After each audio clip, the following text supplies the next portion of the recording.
Hello, everybody. It's the 31st of August, and this is Damn Good Coffee Time with me, James, and I'm joined by John. Hi, John. Hello. Hi, James. How are you?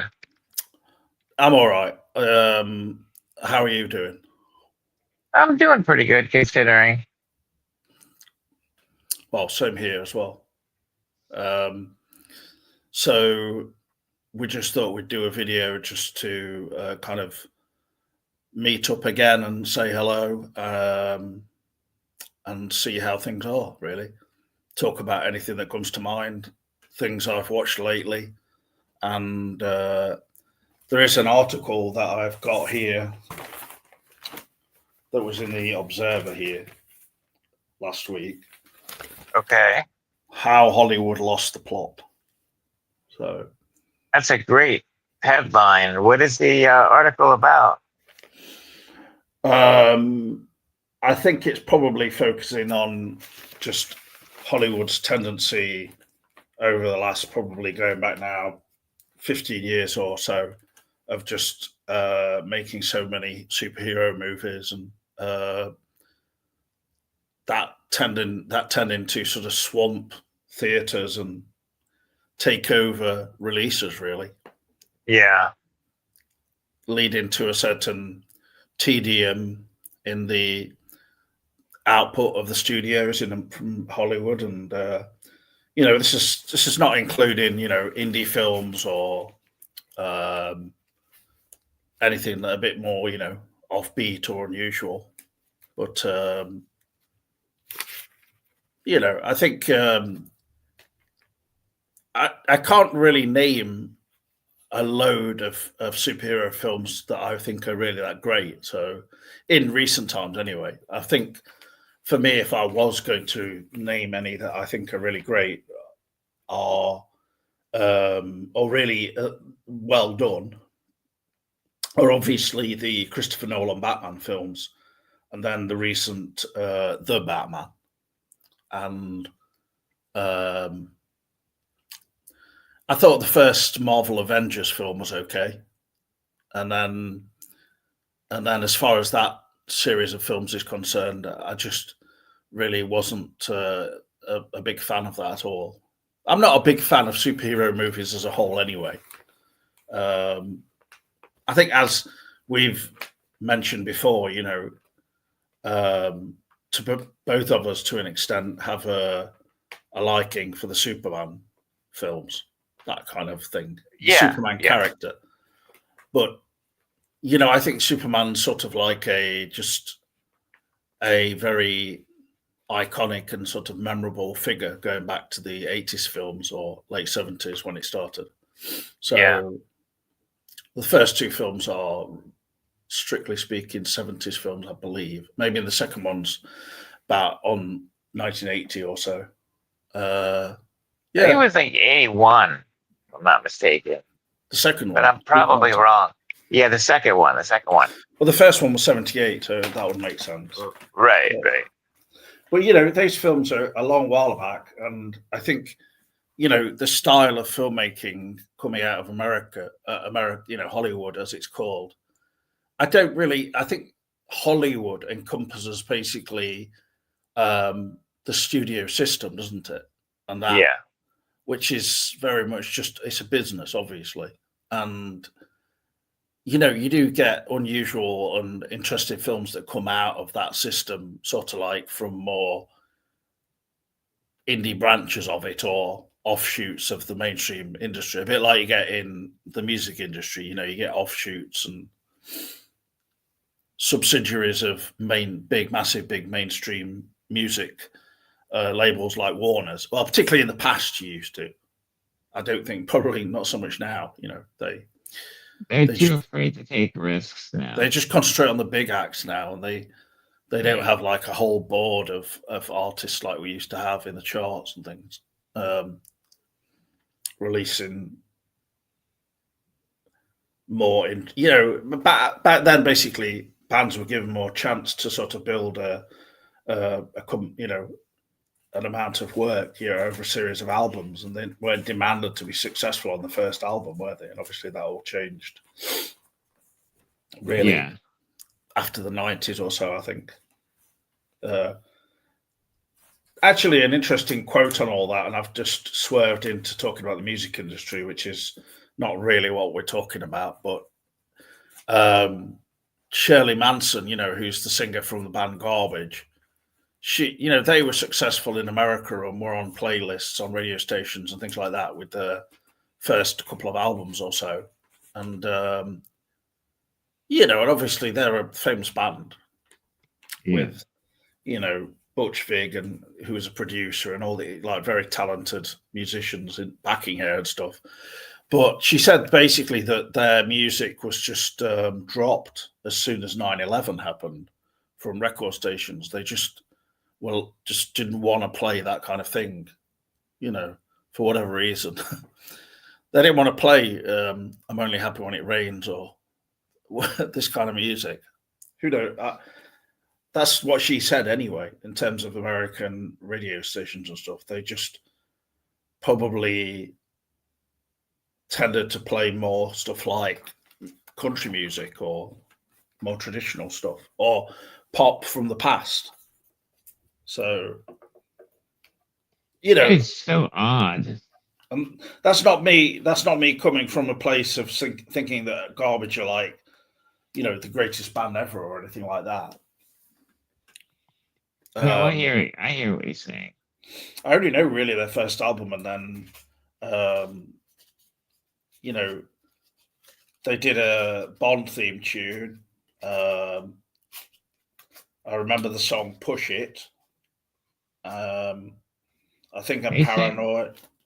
So yeah, they did that song "Push It." I didn't know that.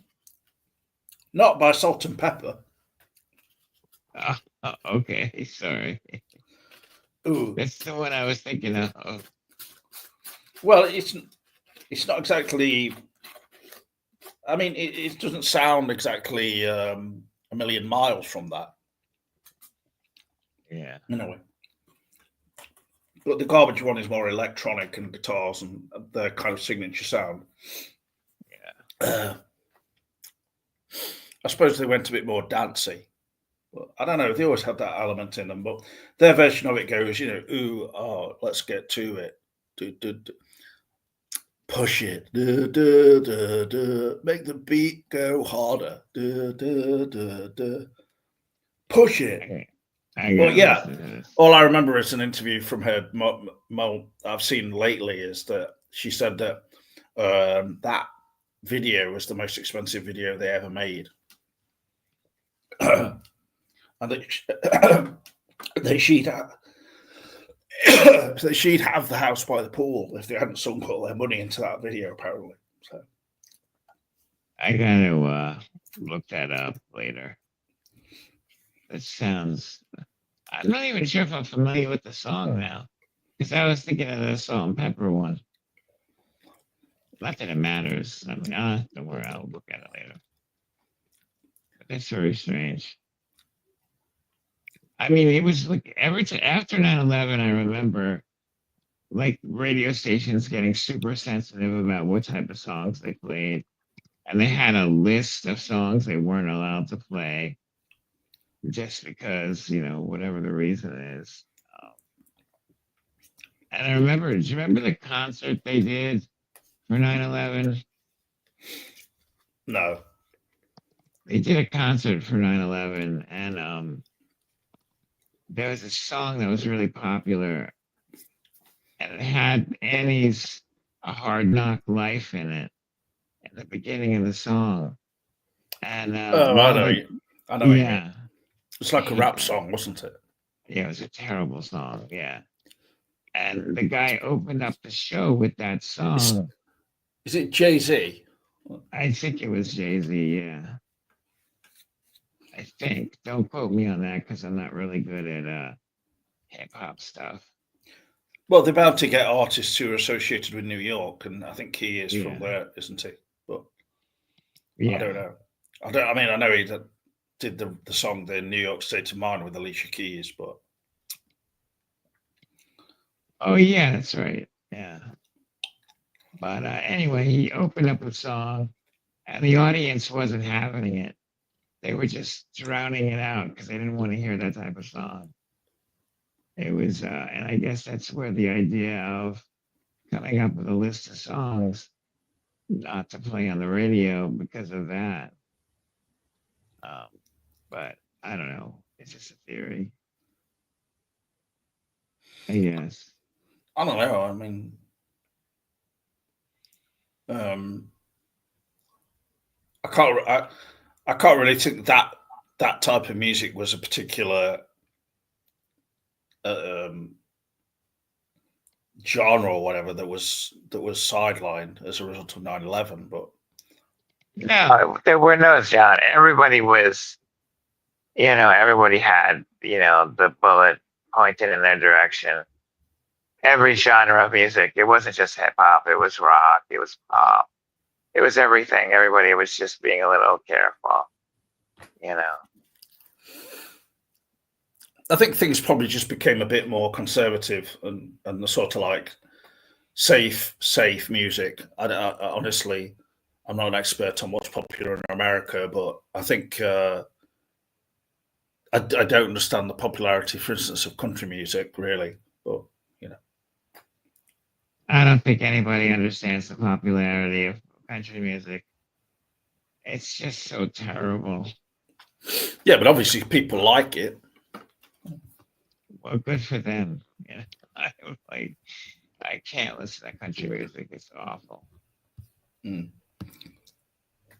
Well, Everything. I'm in the same boat as you, but Yeah, yeah. So I think you and I have similar tastes in music. yeah, It's cool. But emotional pop music, really, yeah, we like the emotional stuff. Yeah. to some degree. I mean, I'm open minded as far as music is concerned, but like I've got to the age now where I don't really know what's happening in the pop charts or what is popular, Yeah. and Me too. You and get I, to an age where you just lose interest. but just Pretty much. the whole nature of it is different now. It's all sort of gone into a I don't It's know. conf- it's a little confusing because there's so many different charts out there. There's just not one. There's like, contemporary and pop, and it's just there isn't just one chart to follow. It's very confusing. Yeah, there's definitely that aspect to it, and the fact is, people are downloading things now, Yeah. and here, in the pop charts and the album charts, you get kind of greatest hits albums and things like that in the charts more than they used to be. But I don't know. It just seems everything's gone digital, and it's all just rather ephemeral and a bit not necessarily the best music kind of available. But I only know a few. I honestly don't know many American pop artists at the moment. Anyway, in the charts, are you aware of Sabrina Carpenter, for instance? I think I've heard of her. I couldn't name a song that she sang, but she sounds familiar. Yeah. Um, I don't know with your mic or whatever whether you could slightly make it sound a little bit less. It's almost like it's breaking up a bit. Like I don't know whether It's gotta be my connection. Does it it sounds sound better now. better? It sounds better now. Yeah, It is just that it's making your voice sound very gravelly, and well, my voice is already gravelly. I don't know why. It's just that happens to me sometimes. this is why I was telling you to drink some coffee. Coffee, man. I'll drink. I have something. Drink and I'll open it up now. lubricate the old throat there. You need some. You need to have some strong liquor or something mixed with honey or something, I think. I don't have any liquor in my apartment. Yeah, I'm only joking about that aspect. It should be better now, no? It's okay, yeah. I think it depends where you got your mic a little bit. That it kind of sounds a bit tinny at times. And that just adds to it. But like you say, it's the connection and stuff like that. So just keep lubricated and everything will be all right. Okay, sir. So you're not aware of Sabrina Carpenter, then? Oh. I'm aware, but I don't know any of her songs. Oh, okay. Well, I only really know one of her songs, Man Child, and it kind of gives you the impression that the video, I mean, the video is almost old school in its way of having spent so much money on it, really. And it's just, the video for that song is like a compilation of just a million different things from sort of road movies, old American films, that kind of thing, you know, crime dramas and whatever cliches you can associate with that. I mean, it's a well-made video as well, but the song itself is quite, it's fairly throwaway, even though there's bits of it which are catchy. I've heard one of the other of her new songs and it wasn't as good, but I think for me it just surprised me how much money was put into the video, you know, to promote it. But that's the way it is. Well, from what I understand, the money for music videos comes out of the artist's pockets. It's got nothing to do with the the record company. The artist has to pay for it. Has to pay for the video. Yeah. Well, yeah, but I mean, some of the money obviously is going to be coming from the studio as well, isn't it? I don't know. From what I hear, like if you want to make a video, you got to pay for it yourself, and because like it's really nasty the way the record company like basically forces these people to, like, they make them pay for their own CDs, like all this crazy shit.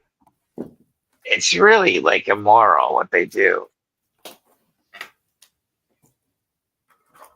I'm trying to not get a gravelly voice down. This is very annoying.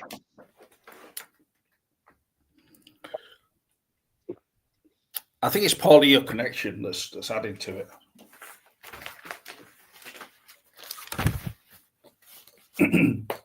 I usually don't have I usually don't have a problem with this setup. It could also be because it's Labor Day weekend, and it's really busy this time of year on the island that I live on. It's tourist season, so the internet signal might be kind of weak. Hmm. You know.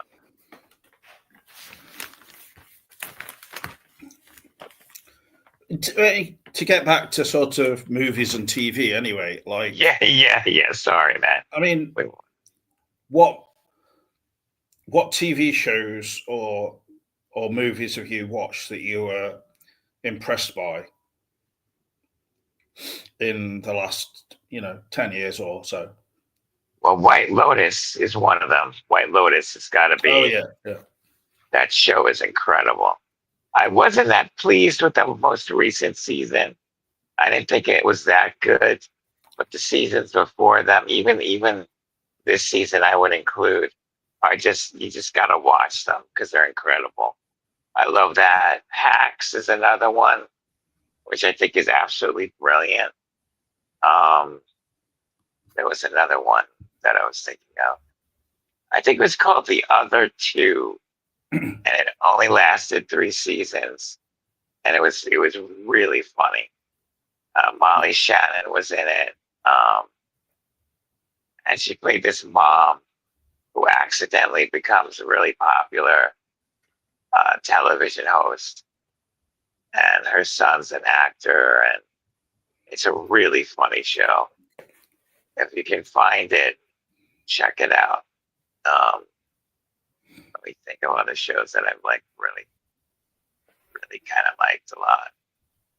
I don't know why, but I've kind of lost interest in Stranger Things. Like I just lost the interest in that pretty quickly. And I know that they keep saying that the new season's supposed to John, start. Yeah. your mic and the mic is just so it's just deteriorating to the almost unlistenable. Okay, hold on 1 second. I can fix that. It sounds almost like computerized or like robotic. Okay, how's it sound now? Right. Okay. Now it's 10 times better. I don't know what the hell was going on there, but it was awful. I was interested in what you were talking about, but it just went. Wait, hang on, James. I can't hear you.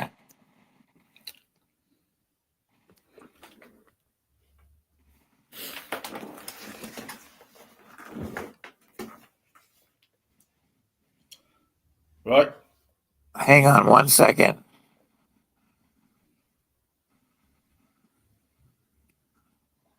Can you hear me okay? Yeah, it's fine now. Good. Okay. For some reason, I can't get the damn microphone on. But as long as you can hear me, then fine. So anyway, what was I talking about before my phone went out? What do you mean you can't get the microphone on? I can't get the speaker to work.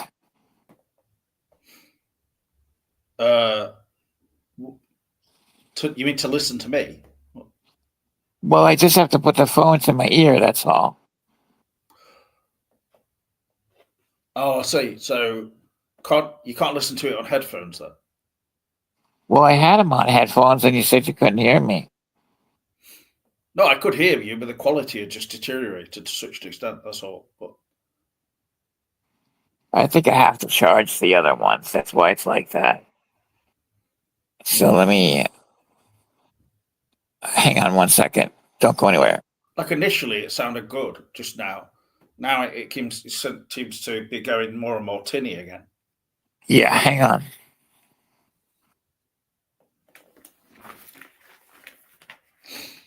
I just wish all these problems were sorted out before we actually start doing a live video. That's all. Well, there's really no way of knowing if these problems are going to happen. So, like, how am I supposed to avoid something that I don't know is going to happen or not? Like, the last time we did this, it was perfect. We didn't have any problems at all. And No. now we're having problems. So it's not like it's anything we can control because it's completely fine. out of control. Don't worry. You know? I mean, I'm just saying. But like you said something might need charging. So I'm charging the headphones right now because I think the headphones might be dying or something. I don't know. But you can hear me now, and that's all that matters. Yeah, you sound all right quality at the moment. We lost all those fans just now. Oh dear. Anyway, so we were talking about TV shows. Hello yeah. to anybody who is actually watching right now. There are some people apparently watching. If you want to add anything in the chat for us to read out, or your own thoughts about anything around what we're talking about, or otherwise anything else you want to bring up, that's more than welcome. So you were mentioning The White Lotus. I know a lot of people have recommended that. I watched the first episode of the third season recently. So, but you said you were not so keen on the third season. It was I think it was the fourth season that we're talking about. I was talking about is the fourth season when they go They've to. not even made a fourth season. I thought there was 4 seasons that they did. I'm probably wrong because my memory is for shit. Do you remember how the first season that you watched opened? Like how the episode opened? Did it take place with? Did a guy was running away from a guy with a machine gun? Well, I only watched the start of the first episode of the first season, and I don't know if I even got to that point. So, Oh, the first season. Okay, so no, I'm sorry. So now that means, yeah, you're watching. You were the first season. That doesn't start that way at all. So forget what I said. Yeah, the what? first season, the second season are amazing. But you're confusing with another show or something. No, I got the. I thought you said you started watching the third season. That's what I thought Oh you yeah, said. sorry. The third season does start with that incident. Yeah. Yeah. Okay. So that season's a little weird, which is the last season that they just did. It's a little weird. I mean, all the seasons are weird, but this one had like a different vibe to it. I mean, it wasn't really like. It's really hard to describe because the first 2 seasons were just solid. I mean, they were great, and then this season kind of it wasn't bad at all, but it wasn't great either. It wasn't as good as the last two. Let's put it that way. But I would still watch it, either way. Hmm. So hopefully I'm making sense. But Well, I was slightly confused because the start of the third season does start off with an incident where there's people just going about their daily stuff on this tropical island. Some of the workers, I believe, and then suddenly there's an outbreak of somebody starts shooting, and they have to yeah, scurry to kind of out of the way of that. But then does it just suddenly skip like that and then go like into a different time frame? So we're not. So that's kind of setting up what's happening, and then yes, then you don't really understand what that relates to or anything. It just yeah. I don't want to give too much away because let's just say that remember that scene because it's very important. That's all I'm going to say because I'm gonna give up that's too much. something that happens in the future, and then like Exactly. Yeah. okay. Yeah. But if I say anything more, then I'm going to give too much away. So But just to establish everything about the show, it's kind of like it's basically like a soap opera drama, isn't it? Really, on a set in a tropical resort. The oh same, yeah. Oh yeah. Hell yeah. and it's very concerned with like some kind of romantic or family issues, and then sexual aspects seem to be Well, featured. yeah. It's very crass in the sense where like they'll go full forward with the sex and stuff like that. They always do that, and there's always some. They always have like one eye dropping sex moment in one of the seasons. So yeah, yeah. I wouldn't really. I'm not sure if I'd call it so much soap opera y. Well, maybe it is. I never really thought of it that way. That's a good point. I don't know. I think I class these things a bit like that, as since they're dealing with sort of people's everyday lives. Albeit it's not. I suppose it's not really a soap opera in the sense of it's depicting people who are very like affluent, mostly. Yeah, yeah. It's definitely making fun of the rich people. Absolutely. But yeah, from what little I've seen of it, it does have a soap opera aspect to it. I mean, it's not like a mystery drama. It's not like an action drama, is it? It's not a. It's a people related show Yeah. concerning these people's lives. But I probably haven't watched enough of it to fully grasp it. Obviously, Yeah, but it's and yeah, if there is a big thing, an outbreak of shooting, then there's obviously more going on than I'm aware of in it.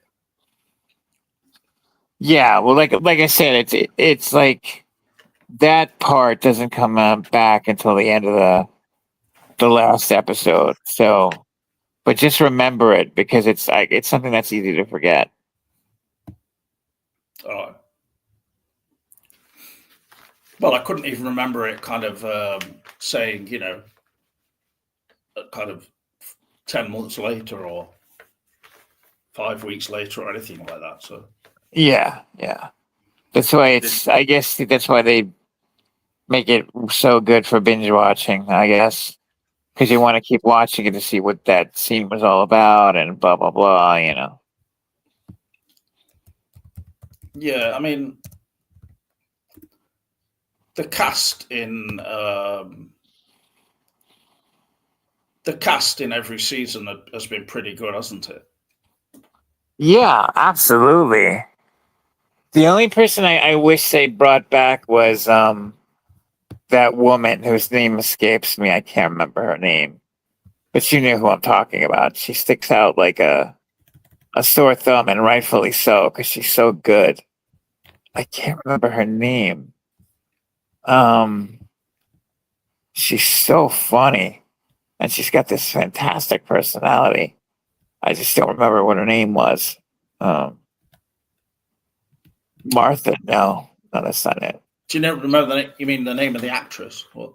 Yeah, I can't remember the name of the actress who was in the first two seasons. Jennifer Coolidge, is it?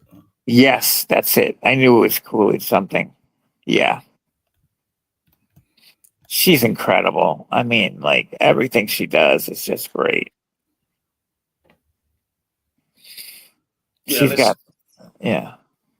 Jason Isaacs is in the third season. So Yeah, and so very is good. Patrick Schwarzenegger's in it too. Yeah, Arnold's son. Yeah. yeah. Surprisingly, he's not a bad actor. Well, He's actually probably really good. he wouldn't be in it if he wasn't quite good, I suppose. Yeah, he is. I was really impressed. I was like, wow, he's not a bad actor. It's not really a show where you can have. It's reliant on the actors being good in it. Well, they have to be, especially in a show like that. I mean, The third season has Leslie Bibb, Michelle Monaghan, Patrick Schwarzenegger, Parker Posey. So yeah, it's got a lot of Sam Yeah. Rockwell is in it, Scott Glenn. So It's weird watching Parker Posey play a mom because she plays the mother of Patrick Schwarzenegger, and he's got a sister on the show as well. oh.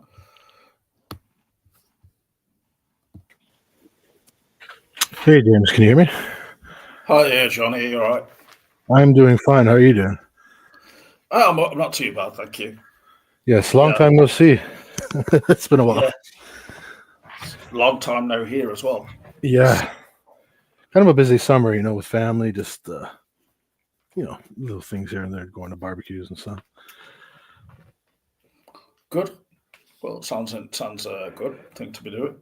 Yeah, it's been pretty good so far. Good. Also, I talked to Mandela Man. He might be coming on too, if that's okay. Today? Yeah. Do you mean like now, though? He was saying about 2 minutes ago that he might pop on. All right. Well, okay. Have you sent him the link? I did. Yeah. Okay, well, thank you for sending him the link. So we'll see if he appears then. Hello, Ben, if you're watching, or Bean as he calls himself on. Beanstone.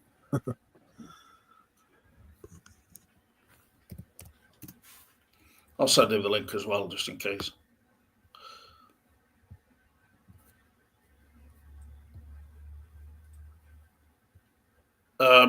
So yeah, the initial start-off point for this whole conversation. Mhm. I don't know, John. You've gone a bit quiet there. Like you. No, I don't know. Hello, person. I don't know who just Hey. joined us. How's it Hey, going? hey, how are you? My I name was is kind of also. thrown off. I'm also named John or Johnny. Either way. Oh, okay. It was nice to meet you. It was kind of thrown off because I heard this. I wasn't expecting to hear a third voice, and then suddenly, and I'm like, "What's going on?" That was really weird. So, like, sorry about that. Anyway, yeah, I'm sorry, James. Go. What were you talking about again? We're talking about White Lotus. That's right. Well, yeah, I don't know. I mean, if there's anything else you want to say about that show, but Is it a show you guys would recommend? I've heard a lot of good things. Highly, Okay. highly. 'Cause Yeah. I'm definitely well, looking for a restart. I don't really know much about it. I've only watched an episode of it, really, of the latest season. So, The latest. Okay. it's not exactly. It's not something I love particularly from what I've seen of it, but Mm-hmm. What would you say is the drawing point of the show? Like, what's the crux of the show? Like, is it It's hard to say because each episode takes place at a different resort, and there's different characters that they follow. So what they'll do is they'll introduce like a new family that visits the desert. It's kind of like a perverted version of Fantasy Island in a okay? really Yeah. it's in a weird sort of way. Like, they go on the island and these crazy things happen to them. Like they're not fulfilling Okay. fantasies, but yeah, it's a great show. It's like the writing is really sharp and the first two seasons with Jennifer Coolidge are absolutely fantastic. So if you could check those out. Okay. That definitely sounds interesting. absolutely fantastic. In what way, though? I just want to say now I can. Has somebody got a fan on or something? It's just. Well, I can. It's just a lot of background noise coming from somewhere. John, I'm. I don't think so from my end. Johnny, is it coming from you? Me no. No, I'm talking. I said John, not Johnny. John, are you there? Oh, I don't know what's going on. Now, I did promise Mandela Man I wouldn't talk any spoilers about the new Alien show, which is fine. But I can give my general opinion of it so far that I feel that it's for a demographic that's for a younger crowd who may have not seen the Alien franchise per se and not know that it's supposed to be a horror and like a cosmic horror, really. Even if it's on Earth, there should still be mystery because it's Alien Earth, right? If anybody's seen the trailer, people have seen that the whole premise is that there's a ship that crashes and it has xenomorphs on it. I don't know. A lot of things come out of left field. Again, I won't give any spoilers away if Mandela Man's watching, but I don't know. So far, I've just been not. I feel invested enough to continue to finish it because I'm 4 episodes in. There's only 8 episodes, but at the same time, it's still low energy for me, like as far as enjoyment goes of the show. Yeah. Hey, bro. That was the kind of feeling I was getting from the show. Yeah, I totally understand you. Cheers. You can take off my my little message there, James, because it's covering your face. Yeah, I know I'm at the bottom. I'm live, sort of like sitting backwards though. But,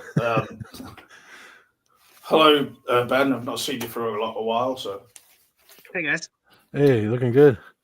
Thanks, man. Hope you're doing all right. It's good to see you. I think I don't know what John why he's just gone out, left the room, but it's probably just doing something, I suppose. All right. Just went quiet all of a sudden. All right. Have Yeah, you I seen mean, that show there? Oh, sorry, James. They were talking about the Lotus. What was it? White Lotus? Yeah. Oh, have you Good seen? show.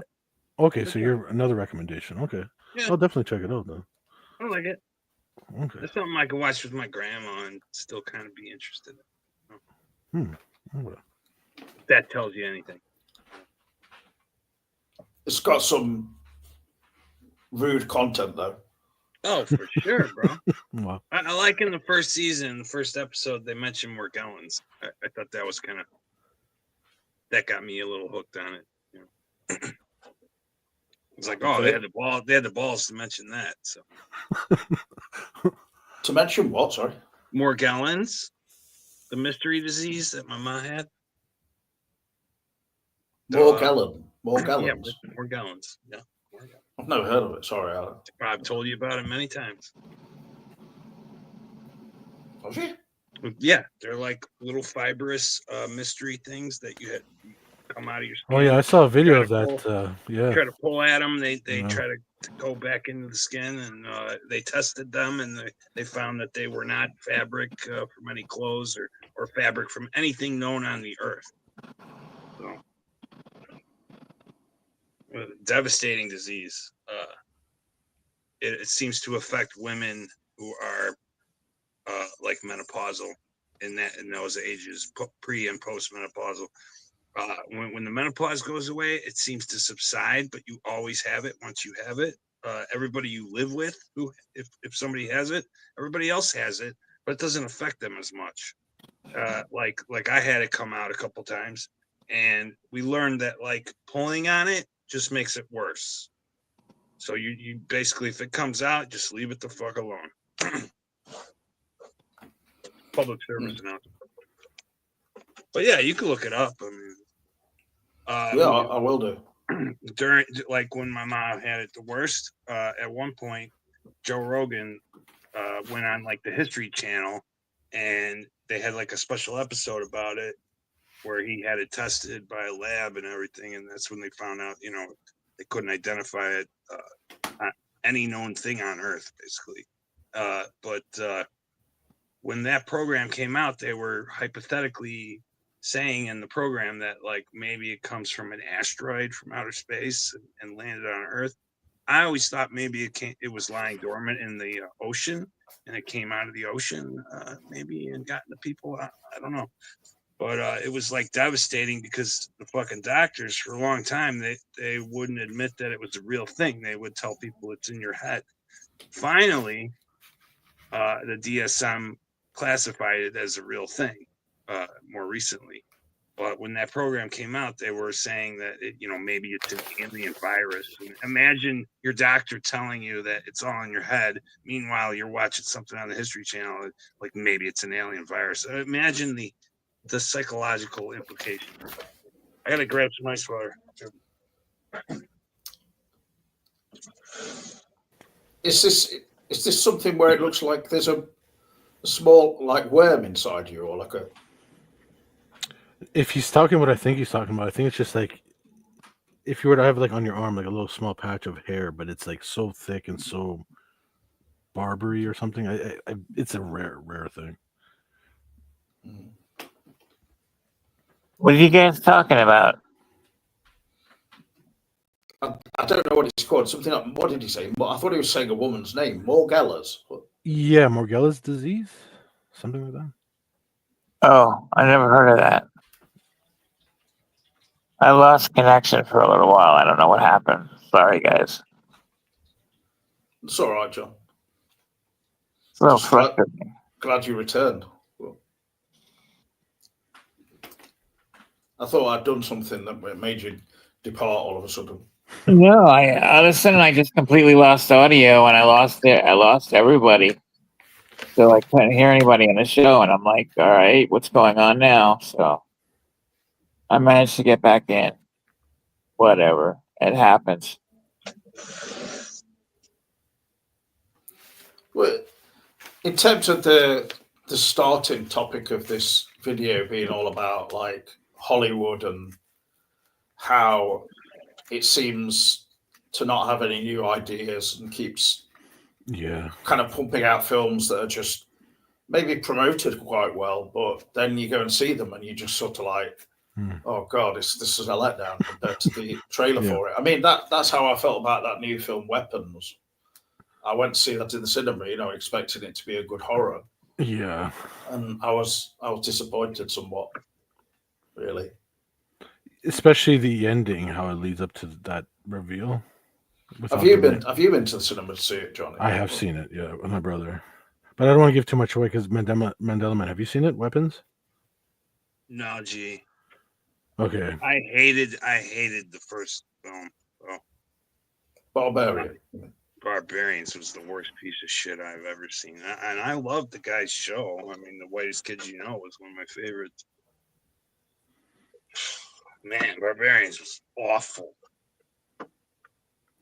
This one, the reveal kind of reminded me of Longlegs a bit. Like the way you kind of find out, okay, wait a second. Okay, I see. It's that. I still haven't seen Longlegs, but I did see like a thumbnail of a woman character, and I instantly thought, oh, Nicolas Cage from Longlegs, even though I haven't even seen that film. Yeah. Yeah. I wouldn't really say it's like Longlegs, though, as a film. I mean, it's far more like... I saw a review of it by Mark Commode, and he was the UK, critic, and he was making comparisons to it having something of a Twin Peaks atmosphere to it, the small town aspect of it. And, yeah. And that drew me into seeing it alongside the effective, ad campaign. But I didn't really find that in watching it. I didn't find a Twin Peaks atmosphere to it, personally. I'm kind of looking forward to the way it was filmed. Yeah, Eddington myself. Have you guys seen that? No, I mean, it was literally that was on the cinema here for 1 week. That's it. And wow. As far as in a mainstream cinema, I don't know whether you'll get a showing in a smaller cinema here, because if I get the chance to go and see it, I will go. It looks interesting. Yeah. What movie is that you're talking about, James? Eddington. Oh, I heard about that one. Before that, we were talking about Weapons, then Eddington, yeah. Mm-hmm. I mean, I want to see that. Rob Ager did a review of Eddington, and he seemed to be sort of interested in it, or seemed to have enjoyed it in some way. It didn't seem to get great reviews, actually, but then that could be due to different factors from the director and the fact that it's like 2.5 hours. I don't know. I've been digging his movies so far. So he hasn't really let me down. I liked Boo Is Afraid. I mean, I thought that was pretty cool.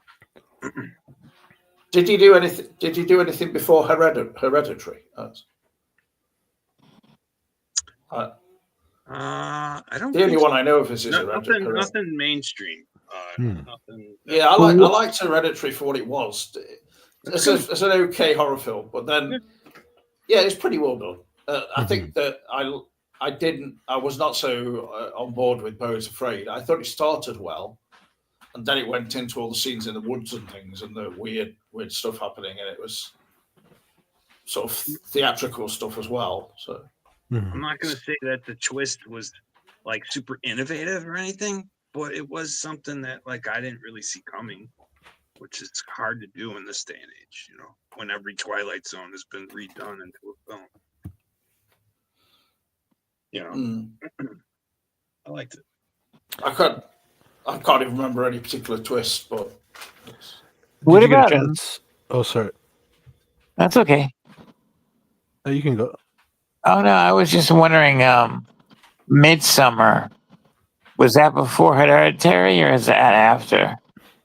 I think that's after. Yeah. Okay. That's the one film I haven't seen.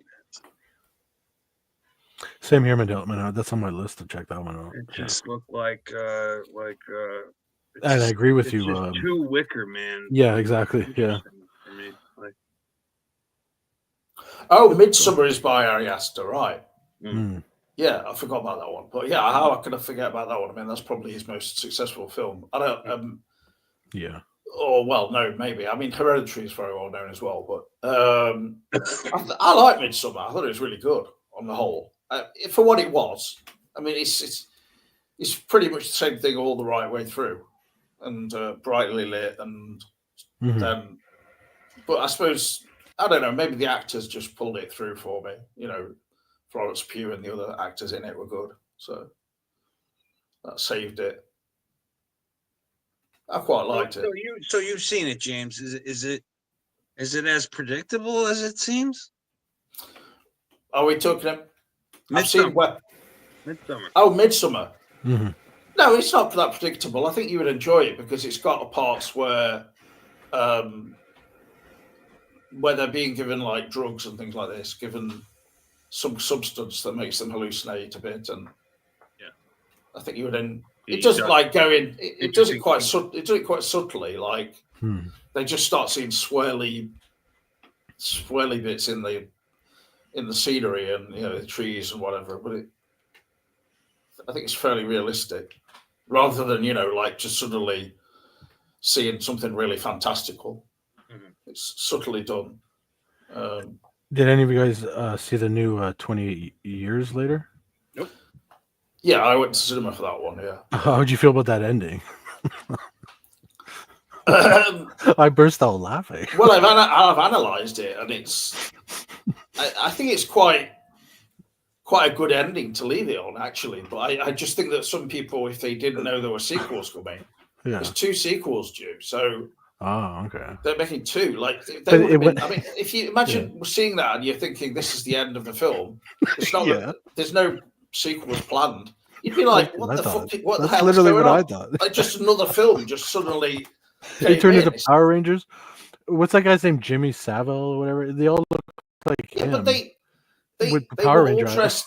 They were all dressed in like shiny tracksuits They're all or Power Ranger shell colors, suits, red, and then blue, had yellow, big gold chains and things and long blonde hair. and doing flips And and stuff. I but got do this you remember? kid. Do you remember at the start of the film? You know when there's all those children in the house Yeah. and they're all watching like Yes. it's a country college. Oh, kind of you content. took you're analyzing as that was all in the kid's head. Are you trying to say that was the interpretation? Because I've heard that interpretation. No, I didn't. Oh. I didn't. I'm not making that. Oh, okay. Sorry. I'm not making that interpretation from my. Oh, okay. That's not something that occurred to me. But Mhm. all I noticed was that all of the children have very blonde hair in that initial scene, Mm. and there's a whole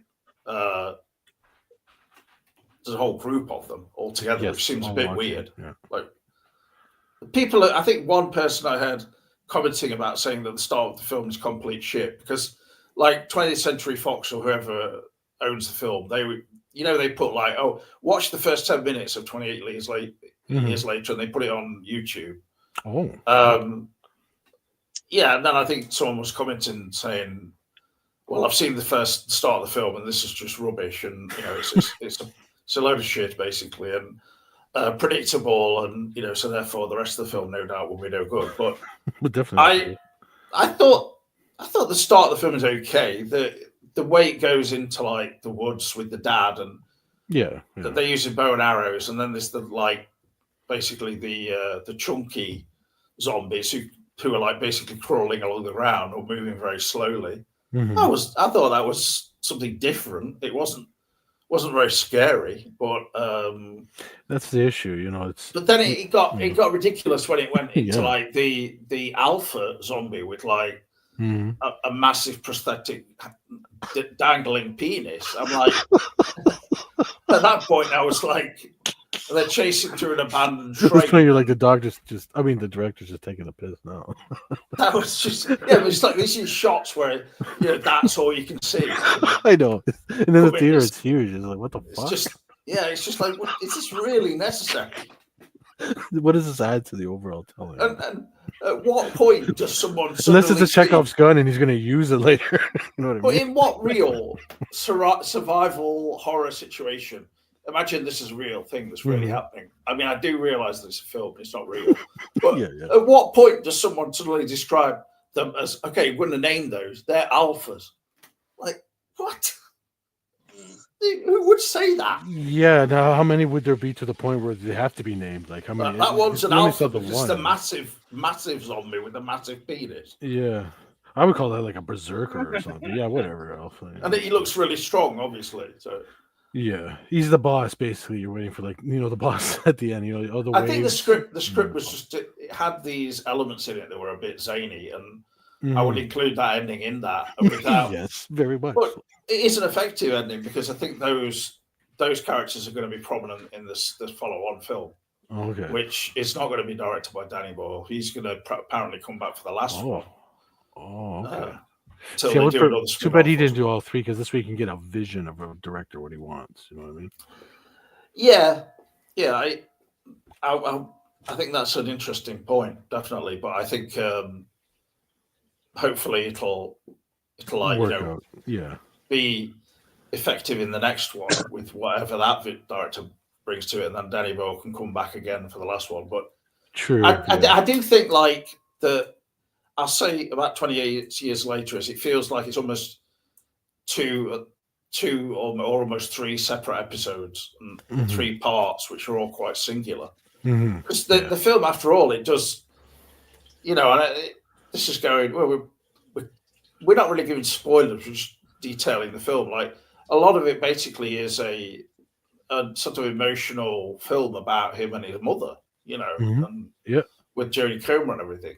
And then it just suddenly, it almost feels like someone zapped to a different TV channel for the ending. And Yes, since it starts with them all watching the Teletubbies and stuff, that does figure into part of it. It is like that. It does have this erratic pacing and just odd feel to the whole thing, Yeah. So anyway, I don't know if you want to give your viewpoint on it, Johnny, at all. No, you pretty much. No, I agree pretty much with everything the way you covered it. Yeah, it was all right. Yeah. I mean, the trouble is when they sort of follow on with films that are continuing something like that much later, is you think, well, are they going to bring something new to it? What are they going to add? And I would say overall, Danny Boyle has played it fairly safe with this one, apart from the ending part. Yeah. So actually, to I don't want to be like just me talking on this. Please, everybody else talk but with the ending, like you see, if they were set and the outbreak started in the early 2000s, I think. Yeah. Then they wouldn't have found out about the truth about Jimmy Savile. So, yeah. It wouldn't have been revealed in the media because the media, as we know it, wouldn't have existed, would it? I see what you're trying to say. Yeah. I mean, Jimmy Savile could have been killed off by a zombie attack, and so they're just celebrating. Or he's the leader of those people. He's going to be revealed. Still alive. Yeah. Well, Danny Boyle did say he was impressed by that part of the script, and sort of like because it just took him by surprise. Wait, is Jimmy Savile figure into the plot somehow? No, other than the fact that a bunch of people kind of look, without giving away anything, the ending abruptly happens, and a bunch of these guys show up, and they all kind of have his look, but they're all dressed in bright colors like red. And when they appear, there's actually the Power Rangers themed plane. Yeah, the dude flips us. Was it? I didn't really catch that.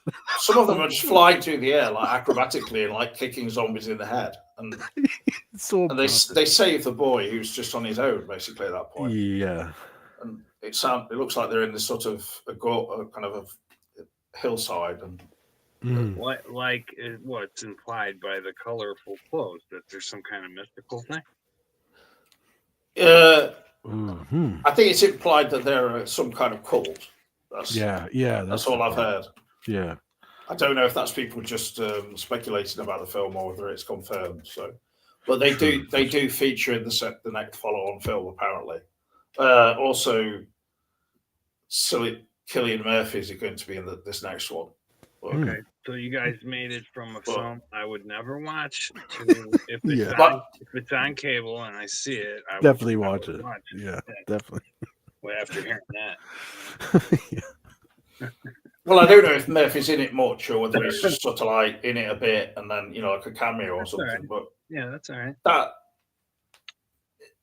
no, I think that the other thing that I thought about the film was there are parts in it where it has a more like emotional substance to it, and then there's also shots that are quite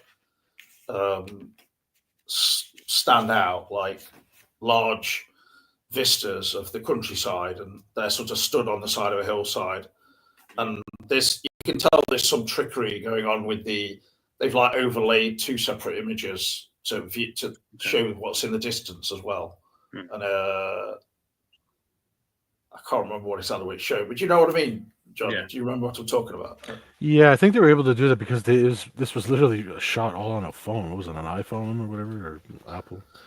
That's what they say. I don't know if the whole film was shot on an iPhone or whether certain sequences. There were those parts where the zombies are being shot and they use a kind of a bit like a setup of a whole load of phones Yeah. like that kind of matrix.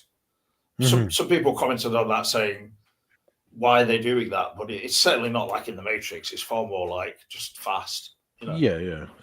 It's different. Yeah. Just sort of like Mhm. like a lot of the film, it happens very fast, and then you're sort of like, oh, I don't know, what the hell's going off now? Yeah. Oh, now they're hiding up in the top of in the top of the house, and the zombies can't get them. But it's just it's very far fetched. Some of it, isn't it? How they survive, really. Yeah, I would love to know Mandela Man's opinion on this, especially that ending. Yeah. I'd love. I don't know if Mandela Man watched the first two films and thought they were okay, like I've seen the first two films. Yeah. But the first one, if you look back on that as the quality of the image, it's not really Yeah. very good, is it? It's Even with the newer, they tried to upscale it, but it just makes it that much more clear that how it was filmed is just not.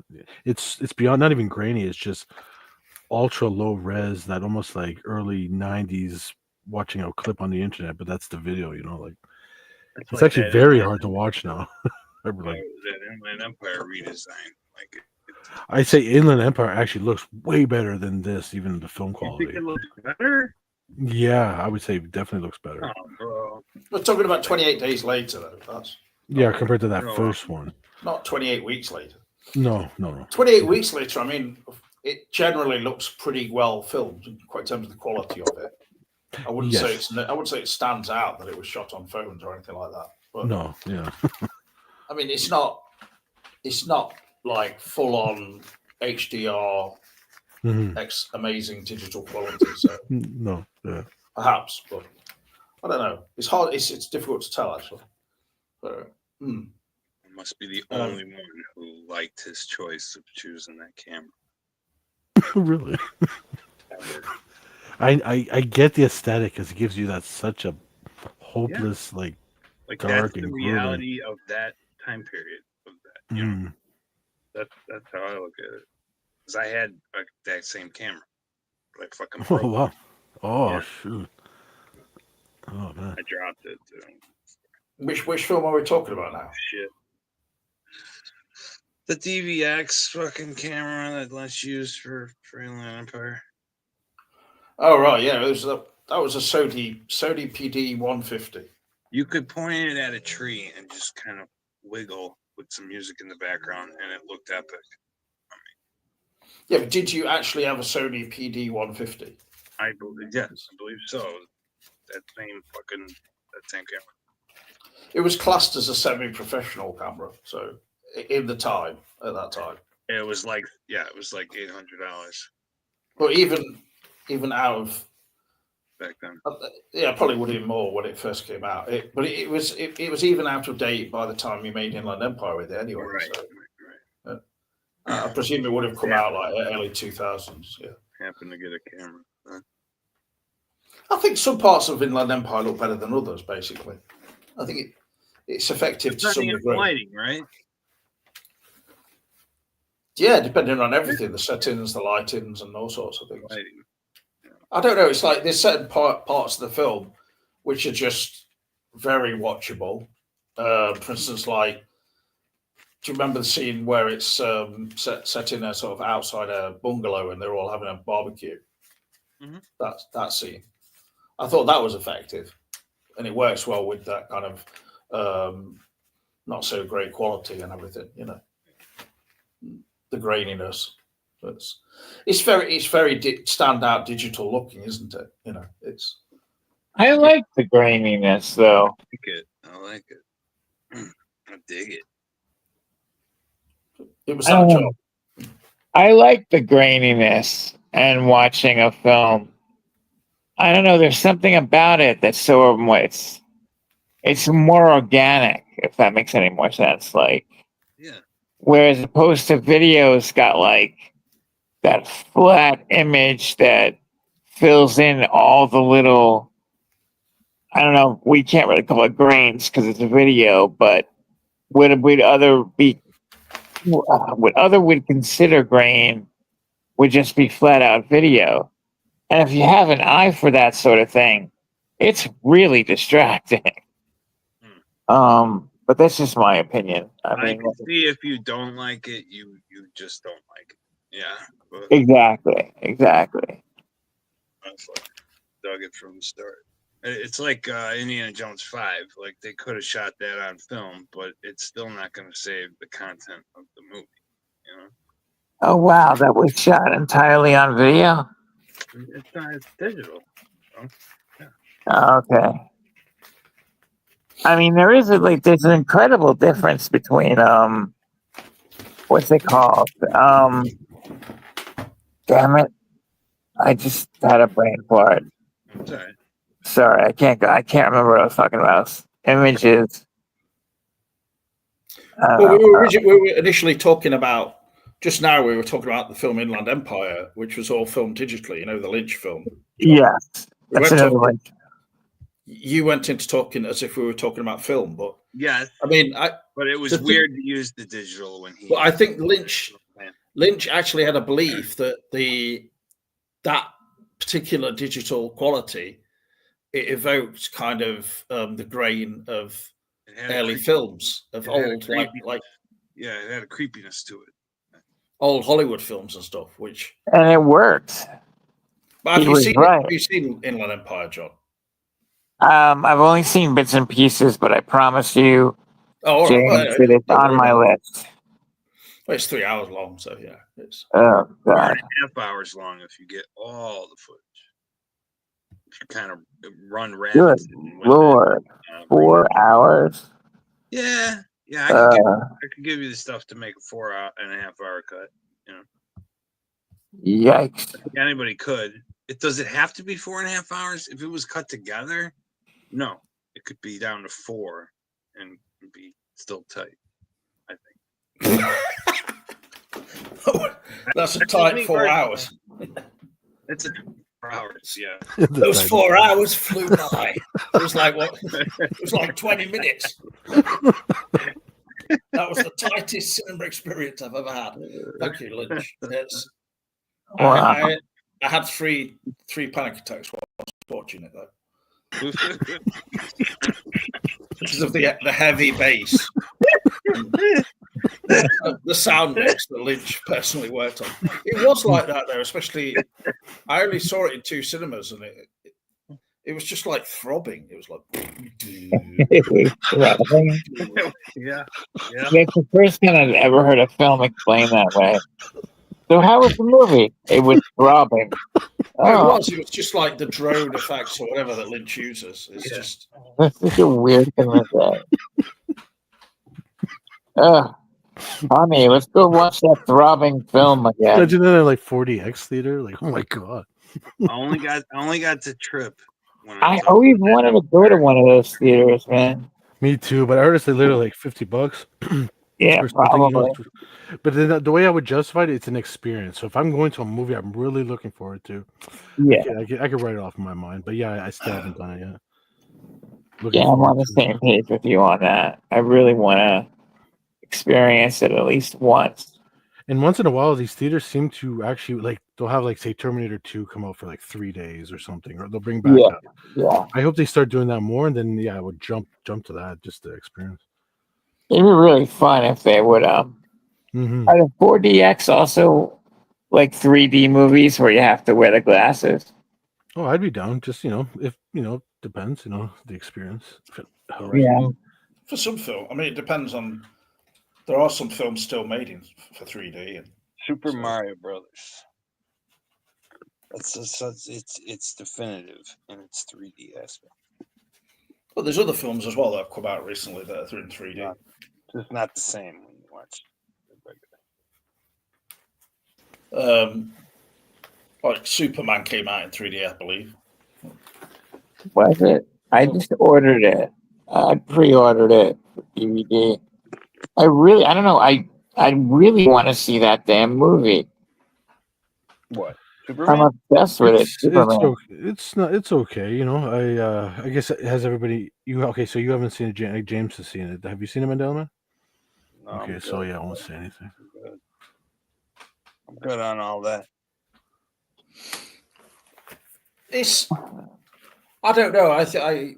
I was interested in following the What he did with promotion of the film and everything, but Mm-hmm. What he did with the Peacemaker just now is I'm done. Oh, you're watching the Peacemaker show, right? No, Oh, you're not? I heard. I'm done with him, bro. I was never a fan of John Cena. I stopped watching wrestling because of John Cena. Not John Cena, James Gunn. Oh, okay. What? He's in the new Superman movie? No, not yet. It's not free yet. Oh no.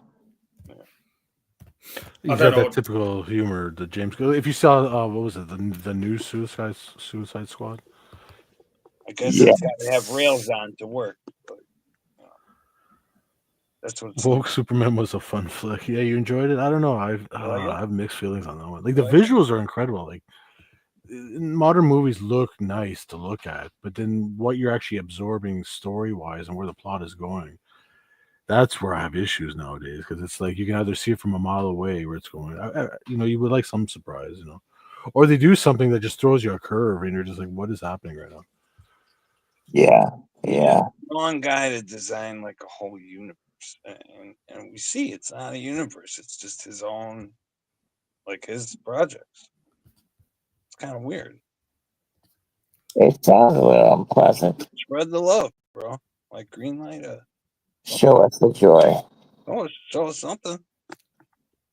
John, I really can't hear you properly at the moment. When the Green Arrow, when not Green Arrow, when the fucking Lantern show comes out, I'll give it a chance.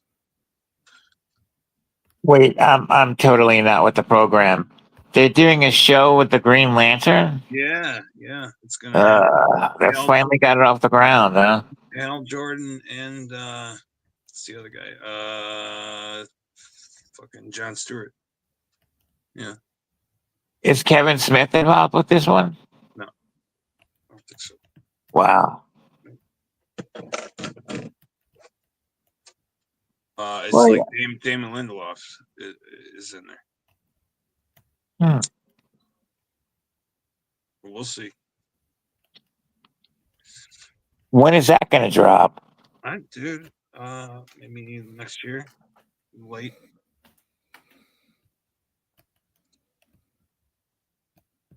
I don't know. Now they're going to saturate with superhero TV shows. Well, it's an HBO kind of, short 10 Oh. thing, like The Watchmen was. All right. Did you like The Watchmen remake thing? The sequel? The Watchmen movie was good. The comic is good, but I wasn't a fan of the show. You like the show? No, not really. I don't like it. I liked it. I saw one of the movies, I think, by accident. And I don't remember which one it was. This is going way back. I thought it was pretty good. I liked our guy from Inland Empire as the rich guy. That was cool. Yeah. Yeah, fucking why not, dude? I know it was goofy. Sometimes it went a little overboard, but it was still it still kind of worked. Did you guys get the chance to see the John Wick offshoot, the ballerina movie? No, I gotta have to bang all those together too. I haven't seen any of those. Really good. I actually liked it. I really enjoyed it. I felt the first 20 minutes literally could have been edited out. You follow her as a little girl, and I just felt it just added to the. I've talked to James about this. I love the hour and a half, maybe hour 20 minute mark. When movies hit the 2 hour 20 minute mark, that's when you're really pushing my patience. This movie, they could have really shaved some stuff, but anyways, overall, really good. I enjoyed it. She's a good action star. Like, I don't understand that about the studios. Like, they bitch and moan that they're not making enough money, yet they make these movies that are 3.5 hours long, where they could bring more bodies in the seats if they if they cut it at like an hour and 30 minutes. Yeah. Oh, Yeah, I it agree. doesn't make any sense. I'm a 100%. fan of the longer. But for at home, right, Mandela? Like, wouldn't you rather see a theatrical? It's more shaved, it more don't- kind it of don't matter to streamlined, me if it's good. and then the director's cut at home. Maybe then you can just Like watch it in two parts. Magnolia, that's like one of my favorite films. It's fine how it is. Yeah, me too. Yeah. That's a great film. Well, I was there. It'd be nice if they let you have an intermission where you can actually go have a cigarette and come back, but they won't. That's the only issue. Yeah, but but Magnolia is like a serious, engrossing film, whereas Sure. action or superhero films, I don't think they need to be. They don't need to be overlong. Exactly. Well, look at Superman versus Batman. That shit got cut down. It was awful. That extra half hour really fucking. Again, I would still blame that on modern editing. Yeah. Made the Way whole film. movies are I edited don't think the fact that it was 3 hours, the 3 hour version of that makes it massively superior. It just makes it a bit better. I thought. I don't think this theatrical release was terrible by any means. No, because it still gets the point across. Look, Johnny, let me ask you this about John Wick. That's just my view here. What do you think that? What do you think the chances that maybe, or what do you think about the theory that he's Neo on another, different Matrix, like on another mission? I like to keep those two worlds separated. I like seeing him as a top notch. He's an assassin. We see him get hurt. Yes, we see some ridiculous stuff in number 4 where he's like holding up his clothes and like blocking bullets. I'm just like, okay, come on. But when it was still grounded, I think between 1 and 3, in this new ballerina offshoot is a little more grounded. He actually makes it a cameo, so it's actually worth watching. His part is awesome when he shows up. It's very cool. You're just like, oh fuck yeah, what? Well, I'll watch her in anything. Really, she's excellent. Her delivery, I would feel, not to put her down, but like less said is better with her. She's very good with emotions and how she acts with facial, but sometimes getting what she wants to across, it's hard to hear, or understand.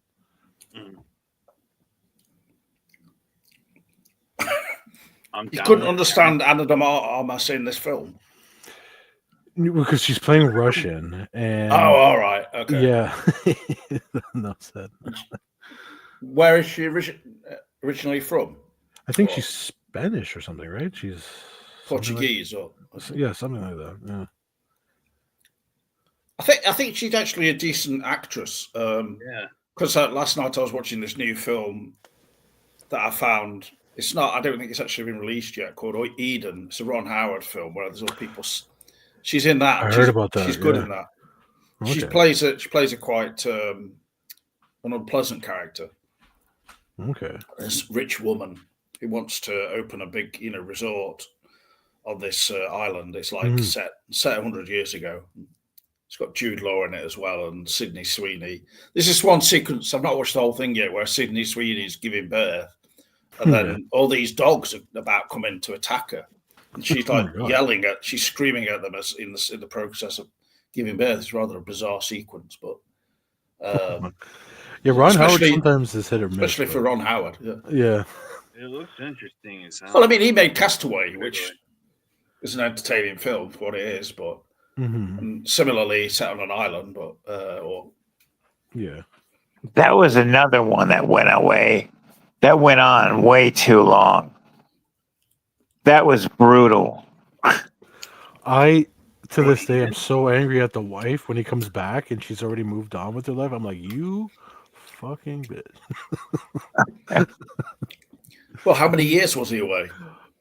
I don't even think it was that long. I swear it was like 6 months or something. I swear. Like, I know. I think it wasn't very long. and she's already moved No, on. it's supposed It's to be you. about.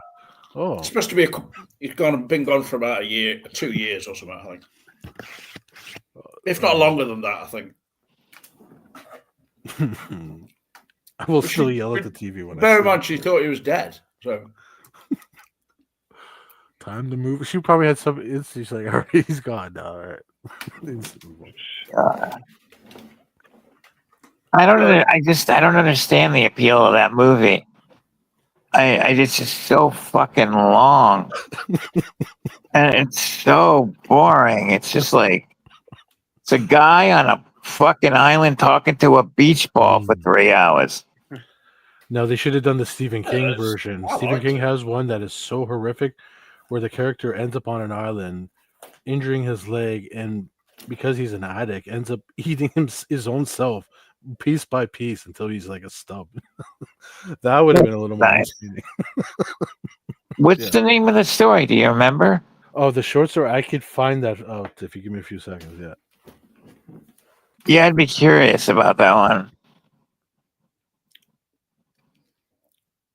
just to go back to Superman in the theaters, and Sure. my issue with that film mainly was it tries to cover too many different characters, and so many of them are only covered in a very superficial manner, like the characters at the Daily Planet, and maybe Superman. Some people have said that Superman doesn't feature that much in it, really, as much as he could have done for the plot. But I'm not sure. But for me, the visual aspect of it was where I felt let down. Some people were commenting on this before it was actually released from what they'd seen, and a lot of it looks. It has a kind of feel of a TV show almost to me. That was my main gripe, really, with Superman. Hoping Because the full frame, right? It's not wide. Like a lot of movies aren't like wide. It's like you don't see the black bars anymore. They're like the full, which gives you that close TV vibe, I guess. Yeah, but it's just very bright and shiny, and certain sequences in it almost look like they're a TV ad or something. Just 'Cause the it's way too clean. the city's filmed in it and everything. Yeah, It's just bright and like. But the No, people, you're right, the people standing around on the streets yeah, and like the NPCs onlookers and all. stuff, it doesn't really look like there's enough of them to say that No. this is supposed to be basically New York. Metropolis is like New York. Or the reaction when the kaiju creatures are running around. And... Yeah, but when they cut to the reactions of them and things, it reminded me of that scene in Twin Peaks: The Return where you've got the truck crash into the boy. Yes, And then as there's if the they're people in the nonchalant, audience. There's the people standing by going.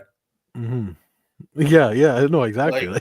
It's got I mean, there's little bits where Yeah. Superman comes out of the earth and the girl goes like this. That was nice for what it is. Mhm. A little kind of triumphant moment. But overall, the special effects and the way the city was filmed, I had a problem with that. It didn't seem Video grand gamey. scale enough. Yeah. It wasn't just a frame. It's like it wasn't just the fact that it's not a full widescreen frame or something like Yeah. Man of No, Steel. I know what you're essentially. saying. Yeah. I mean, if you look at Man of Steel, I saw that in the cinema. Visually, it was kind of border. It looked kind of video gamey, but at the same time, it looked quite good, decently done. Yeah. But by the same token, that film it didn't have enough other things about it to make you really invested.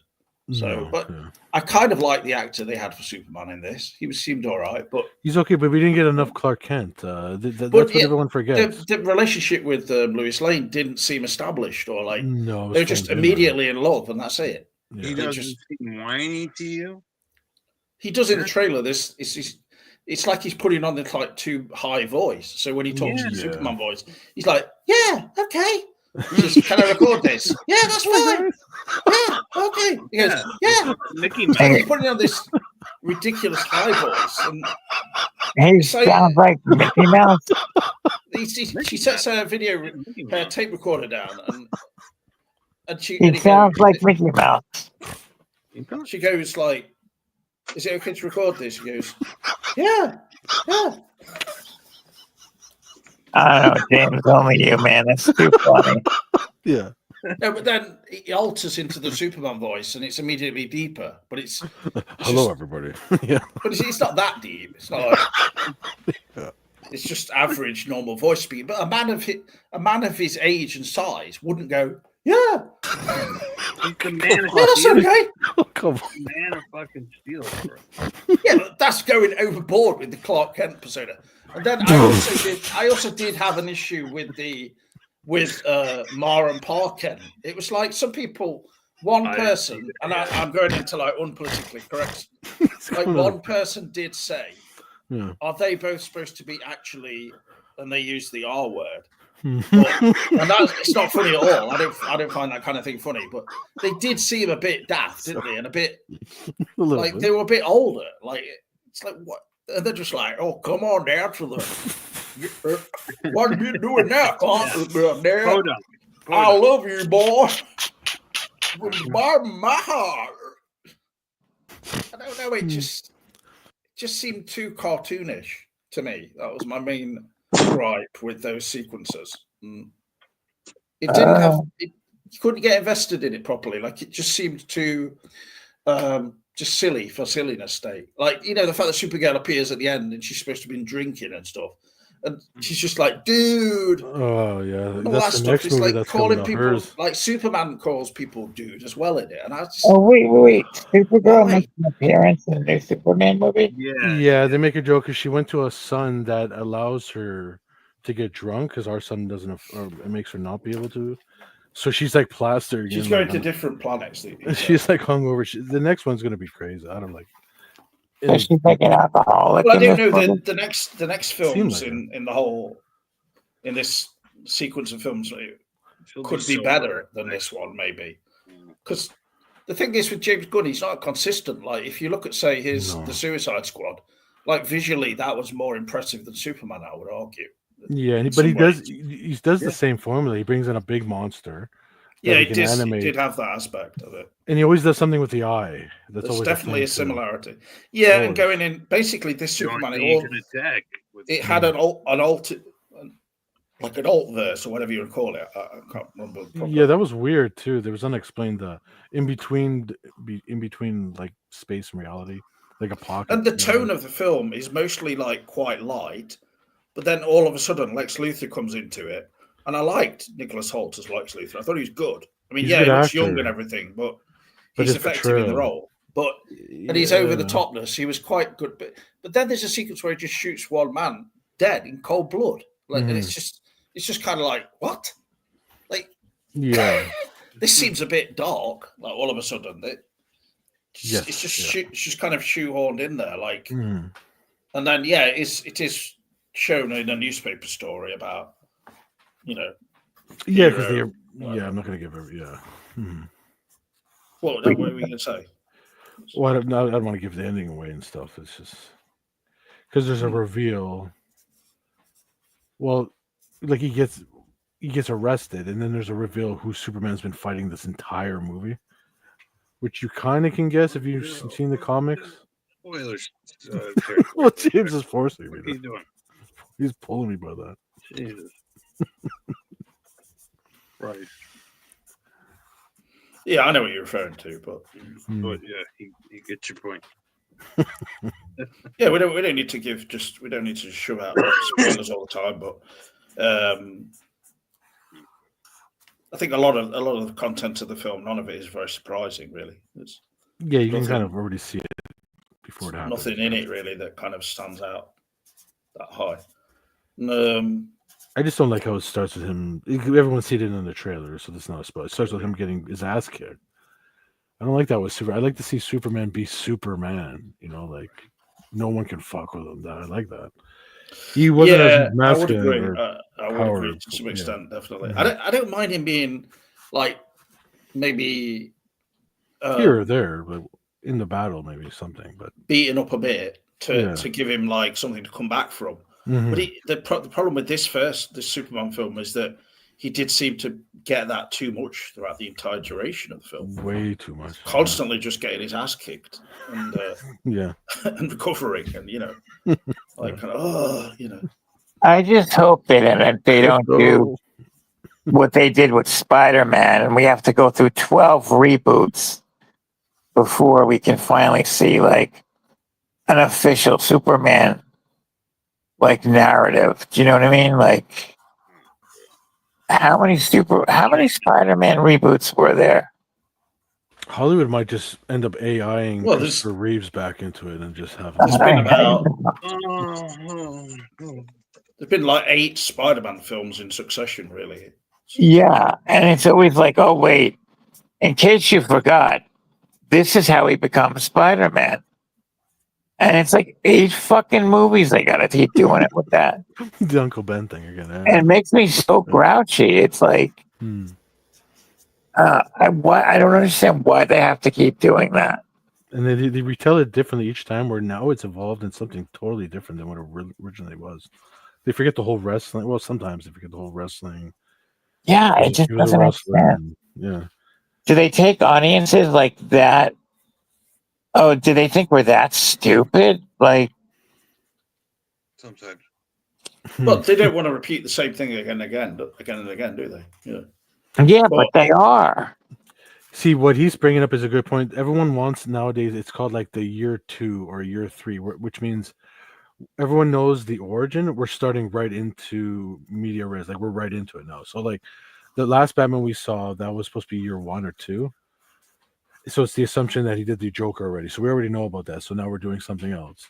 So if they can keep that trend where they can just jump into like a year 2 or year 3, they don't have to do an origin. They can just bring it up. Oh, that happened, and now this is a new story. Mr. Free. I hate origin stories. They're so fucking boring. But that's not true of the latest Batman film, is it? They're not. If they're done right, they're not. What was that, Jim? Well, I was responding to Johnny about like that latest The Batman. The Joker does appear in that one. So I'll give you that one. That the Batman was really good. But he's already in jail. That's what I'm saying. Like he that the whole confrontation, everyone knows about him falling into the vat. No, I don't think that means that Batman has already met the Joker. No, because it's year 2 Batman, like they specifically said.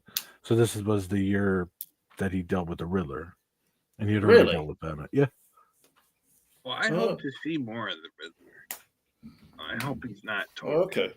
I didn't really. I couldn't. That's not something that occurred to me because, well, obviously it's.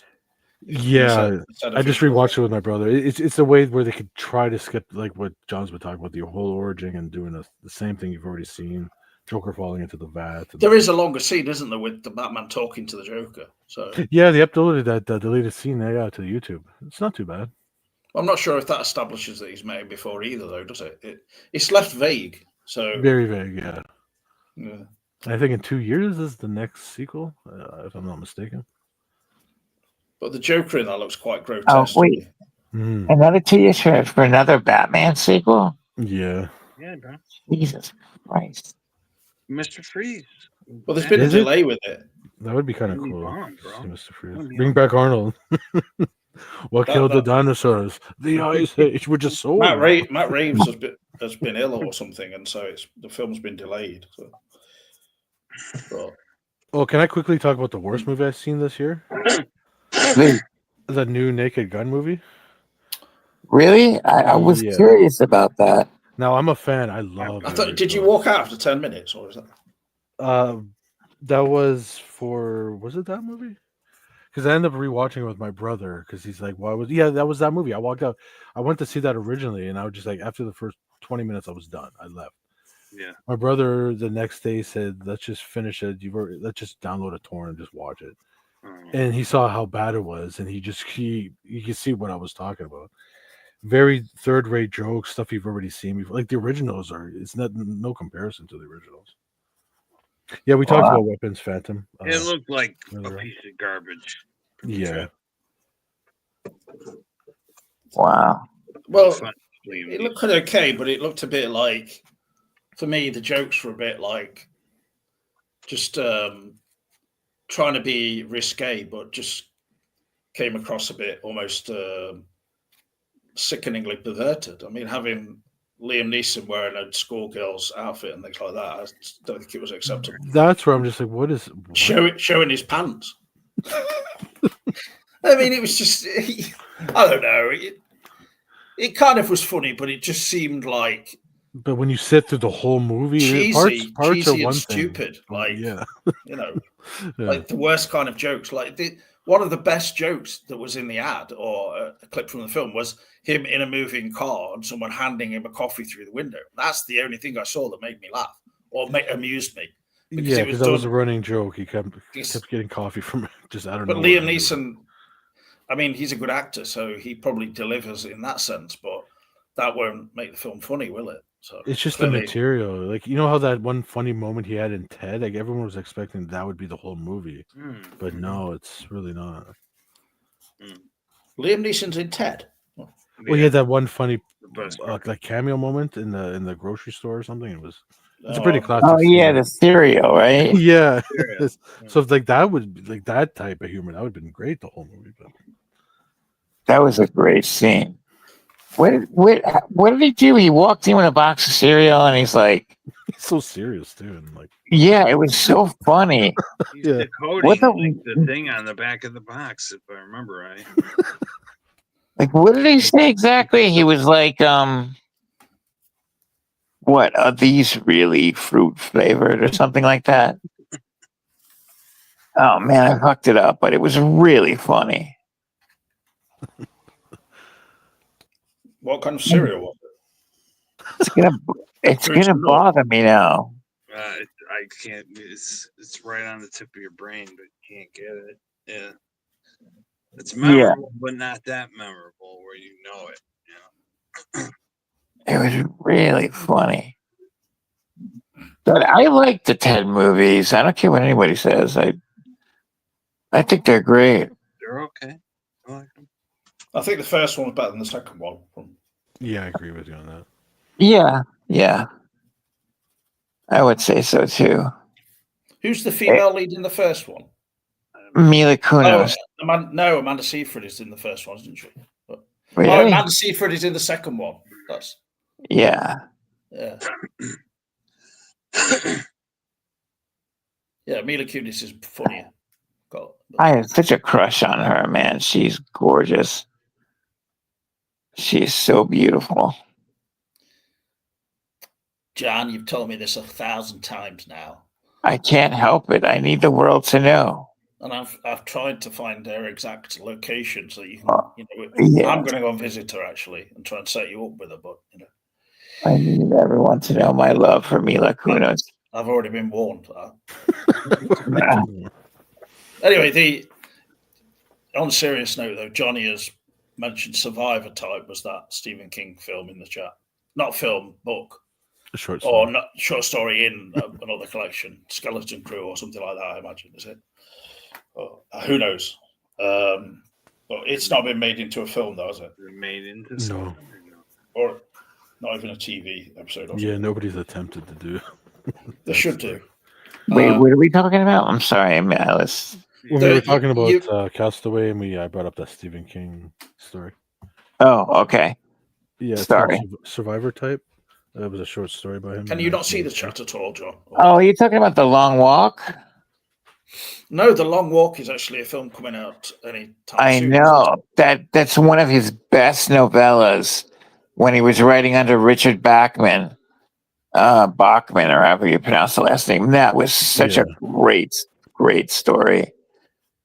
Yeah, but it's actually a lesser known fact that The Long Walk was followed up with another.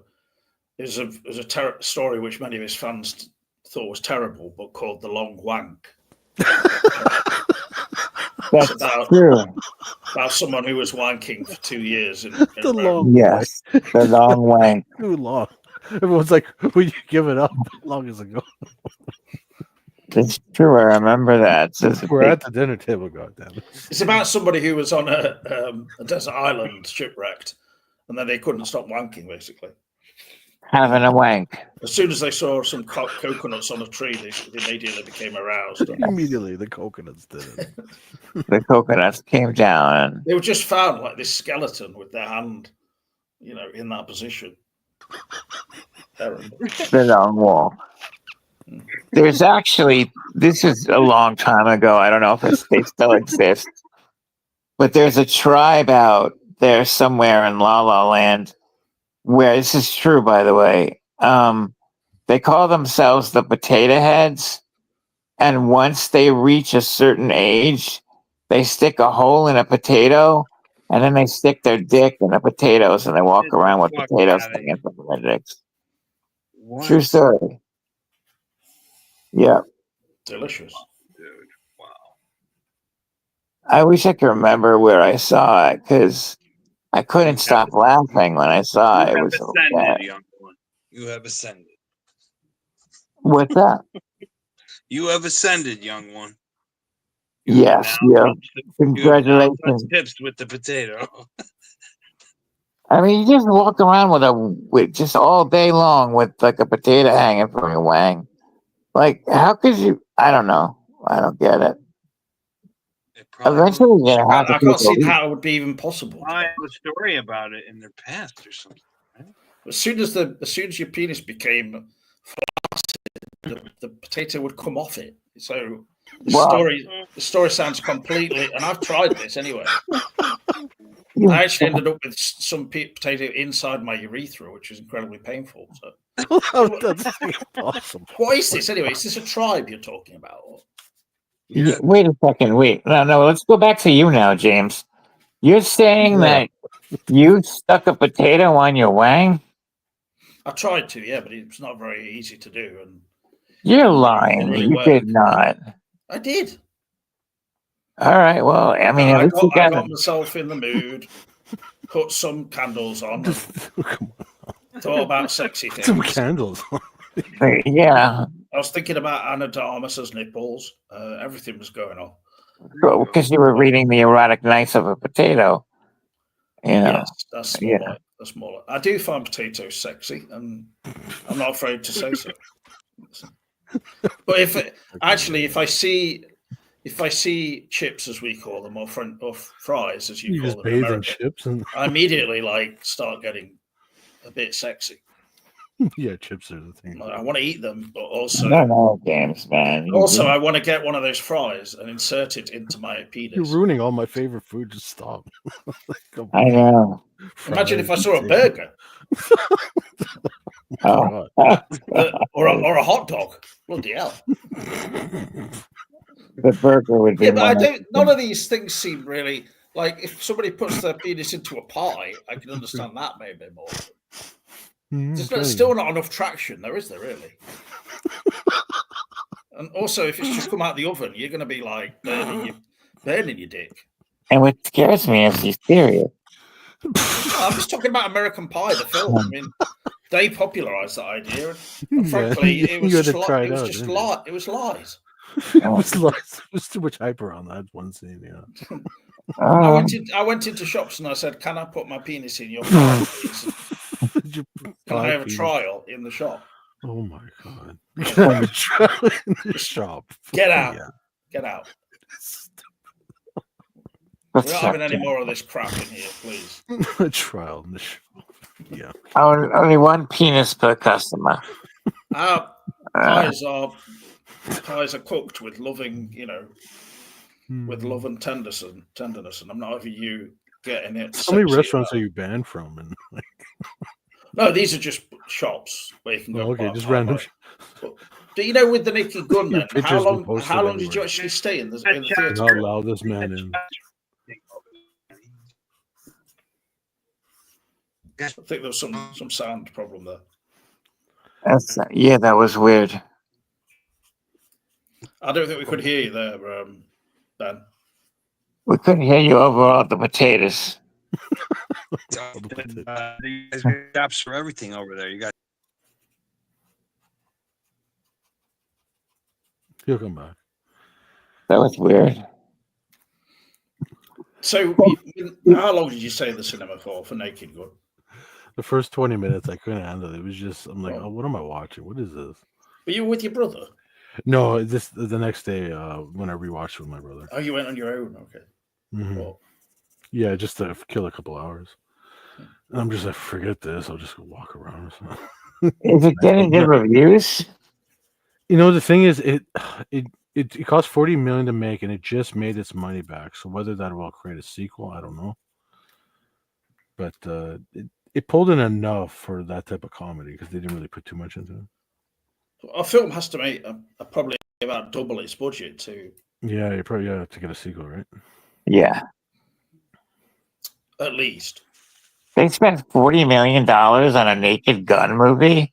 Apparently, Pamela What? Anderson got 9 million, which is What unheard of the because fuck? she hasn't acted since 1999 when she started that show VIP. And as far as movies go, she hasn't been. Last thing was 96 Barbed Wire. Well, I remember that boob wire more than like Yeah, everybody. Yeah, I remember that was boob. went around back in the day. Did you see that movie? Yeah, I saw it. Well, for That's kind of teenagers mind-boggling. and stuff. Yeah. Yeah. I can't believe that she was actually paid that much, Johnny. Yeah, apparently that's what I was literally told by somebody that. And Liam Neeson got the exact same pay, so he got 9 also. So there's half the budget right there. That's 18 million.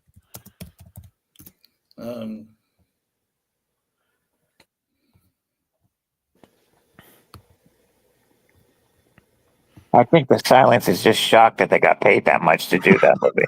To do that movie, yeah. Like, you know, even $1 million each for that movie would be you're getting too much. It's like it's like watching, say, not even the best clips of a modern Saturday Night Live, just randomly throughout them. You know, that type of editing where okay, now this happens, and then the kind of like Family Guy. that's unbelievable, man. Yeah, it didn't strike the tone like the original. I don't think they understood it because the original one was Leslie Nielsen played it like a straight man, like he played the serious and weird things around him or the world around him might have something that's just unbelievable, you know. But he played it straight most of the time, almost like a James Bond-esque character, you know. And that's what was good about it, you know. Did Liam Neeson not play? Yeah, you look good, Mandela man. Quality looks good. Liam Neeson, again, I had this debate with somebody saying maybe he shouldn't have been, and I've heard also on the internet people saying, but I think he did a good enough job for what he was given, you know, with modern writing and the jokes that are allowed to be told. Because you really can't cross the line and say certain things nowadays, right? That you might have said in the 90s or the 2000s, right? I don't know. I just don't see the purpose of making a remake. I mean, like, what are they going to possibly spoof? You know what it is? It's the old adage. It's easier to do Jaws 8 than it is to do a new IP. Yeah. Or in other words, you know, something that's established. It's so easy to just by name than do something brand new on its own. This could have just been its own silly cop humor thing, you know, wacky detective something, you know. But yeah. But the original Naked Gun is stemmed from a TV show, didn't it? Excellent. I just watched it recently. Story. Yeah. And then, so it was spoofing shows that were on TV, pop shows back then. It was even spoofing shows that were on before we were even born. Yeah. So it was going over our heads. But it's so funny how it's almost timeless because like the other day, like one of their episodes is like they find the drugs in a car and they hand it to one of the guys and then he's like, oh, let me see what it is. And then he starts doing it. And the next scene, you just see him in the background dancing to music. But everybody else is still going on their way and he's just eating chips and then he's dousing it all over his body. It's just stuff like that is really fun. I love background humor. I love stuff that's just like there's thought into it, like the environment around you they utilize, you know? Yeah. Yeah. Well, those original Naked Gun were either directed or produced by, you know, the people who made Airplane and yes, geniuses. Was it Jim Abrams or somebody else? Yes, Jim Abrams. Yeah, something like that. I mean, the Airplane films were known for background humor and yes, more subtle humor and things like and takeoffs of other older films. But like, what is this new Naked Gun? What is it parodying now? Because I mean, is it parodying newer TV shows or films? That's the. It didn't really seem to do that. Does it? Yeah. Of course, with Liam Neeson, he's very well known, obviously, for the Taken films. Mm-hmm. Does it parody any of that? And no, see, that would have been amazing. But you think that's the simplest thing to parody? It's that. Yeah, exactly. Since he's known for that, mm-hmm. It's like, and since it's a similar, it's all the same kind of genre. Well, yeah, this one it literally starts with the plot device, which is called plot device. Related. And there's a bad guy. He was the bad guy, and it just ends up. You just see a couple, a scene here, a scene there, a scene here, confrontation, and then it's over. But it's so long and stretched out. I really challenge everyone here to watch it and prove me wrong, because it's just something. I think the film's only about 90 minutes, isn't it? That's a good thing. It does not outstay its welcome at all. It's in and out, so you're just like, okay, I can give a point for that. Wow.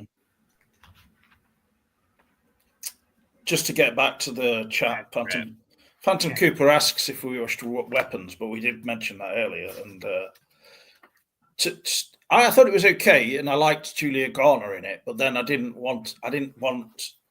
would have preferred the film to just stuck with her story and not shifted around to other people's point of view.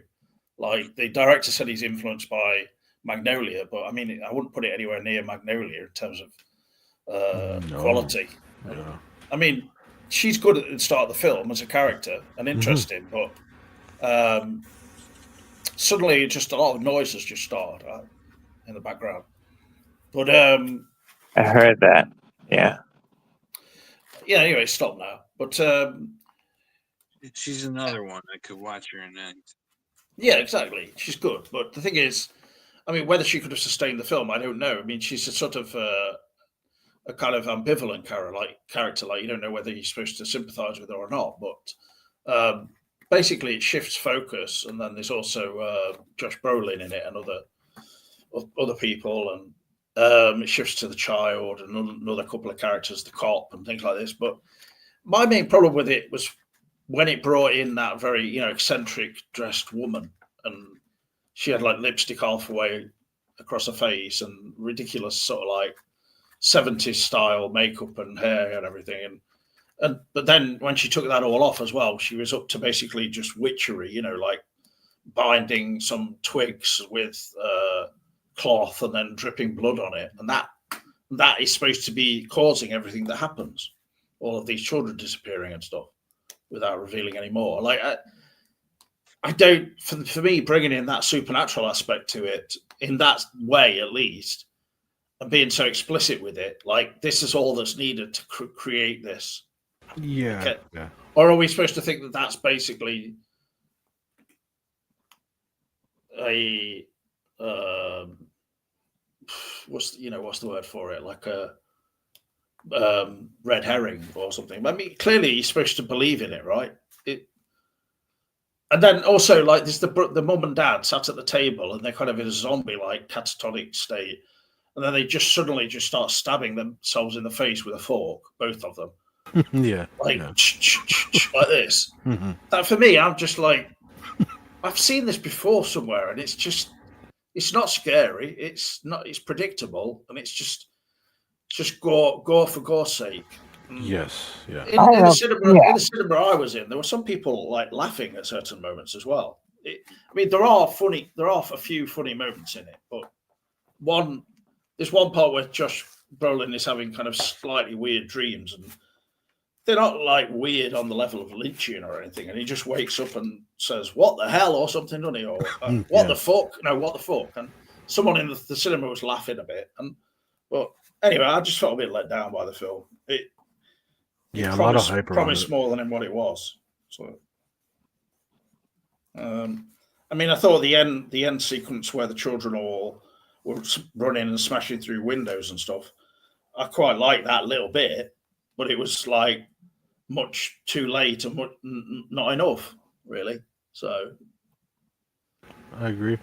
Did you not like that little bit? I mean, at least something was happening. But yeah, by that time, I almost checked out. I'm just like, okay, like after the reveal, like what you just literally mentioned. It seems like a pattern, because that's how I feel about Barbarians. It was like all aesthetics for aesthetic's sake, and like Mandela makes a good point. Yeah, the story is nothing basically. Like it's like oh, it's like the shit at the end of Barbarian was like the most unbelievable plot shit like I've seen in a film maybe ever.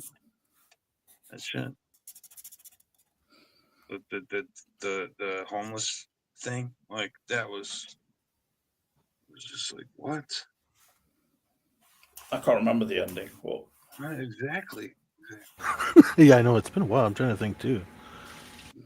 I have seen a bit of it. It was on some streaming, or it was on TV or something, and I watched some of it. And it was just the part where they're trapped in the house, and there's Yeah, it's like all set up to that kind of nothing. grotesque woman creature with wanting to suckle its babies and stuff. But it's just Yeah, and I've seen like theory videos even about Barbarian. I'm like, yeah, no, like you're trying to stretch, like nothing there. But yeah, that's all I gotta say about that.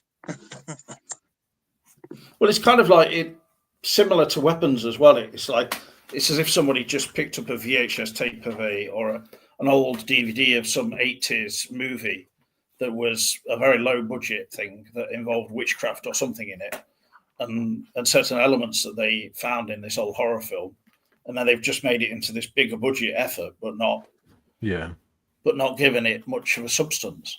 And so it's all about shock value and memorable images. So cool. I mean, the children running away with like their arms out and stuff. They even used it on the poster and stuff, and like that.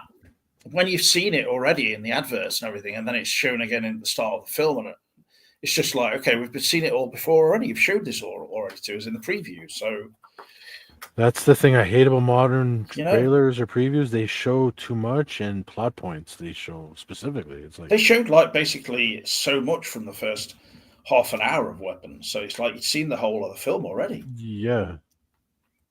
But in the ads, they didn't show anything of that woman with the grotesque makeup on, and No, yeah, they were saving that reveal. And then her character was just, I'm just like, what the fuck is this all about? It's just bringing in this ridiculous character just to explain everything away. What was that weird thing there? What is the point of the film? That's what I'm trying. Like, the thing is, it's made so vague and so unclear about everything that's happening. Like, there's one shot where the Josh Brolin character just sees a floating gun in the air, doesn't he? It's like he's hallucinating it or whatever. Yeah. But I mean, the film's called Weapons, but really, what is it all about? And people have said that it's like an allegory for school shootings, but it's like if you want to make it into something like that, at least give more clear indication that that's what it's about. Because all we see is a bunch of children just stood inside a basement. That's it. That's where they went to. They just go and hide in a basement. So yeah, I mean, I've spoiled the film totally, but I would say still go and watch it and make up your own mind. But without getting into spoilery territory, do you wish that you learned more about the witchcraft itself from the film? Like, yeah, exactly. Yeah. I think I wish I would give him more indication that this was either basically this is genuinely what's happening. She's doing it all, basically. A bit like, I mean, isn't that a good thing that you're wondering? Or no? No, but I would have liked at least a bit more subtlety, as in indications of you could see it all one way or you could see it another way. But it could be supernatural, or there could be real life explanations for everything that's happening. Like there's a whole sequence of the film which I quite liked actually, where a cop just decides to go after this kind of drug addict thief young lad who's like very young looking, and he just gets him in his scope, sees him trying to break into the back of a shop one time, and then he pursues him, doesn't he, Johnny, and stuff. Do you remember? That was a good scene, yeah. Yeah, like, all that bit is good. But what's that got to do with anything else in the film? It's just all it's doing is setting it up so that he then goes he says to him, I don't want to see you anywhere, because unfortunately he assaults the lad, doesn't he? And so he's basically going to get in trouble for that. if the boy reports it or something like that. I'm not sure if I'm missing out plot points here, but yeah. And then basically he has to go back to the police station because he finds all of the children hidden in this cellar, hidden in this house. And then what happens after that? I can't remember. Just see, I've lost the plot. Can you remember, Johnny? What happens? Does something prevent him going, or the cop just sees him, doesn't he? And goes, all of a sudden, yeah. yells at him or something.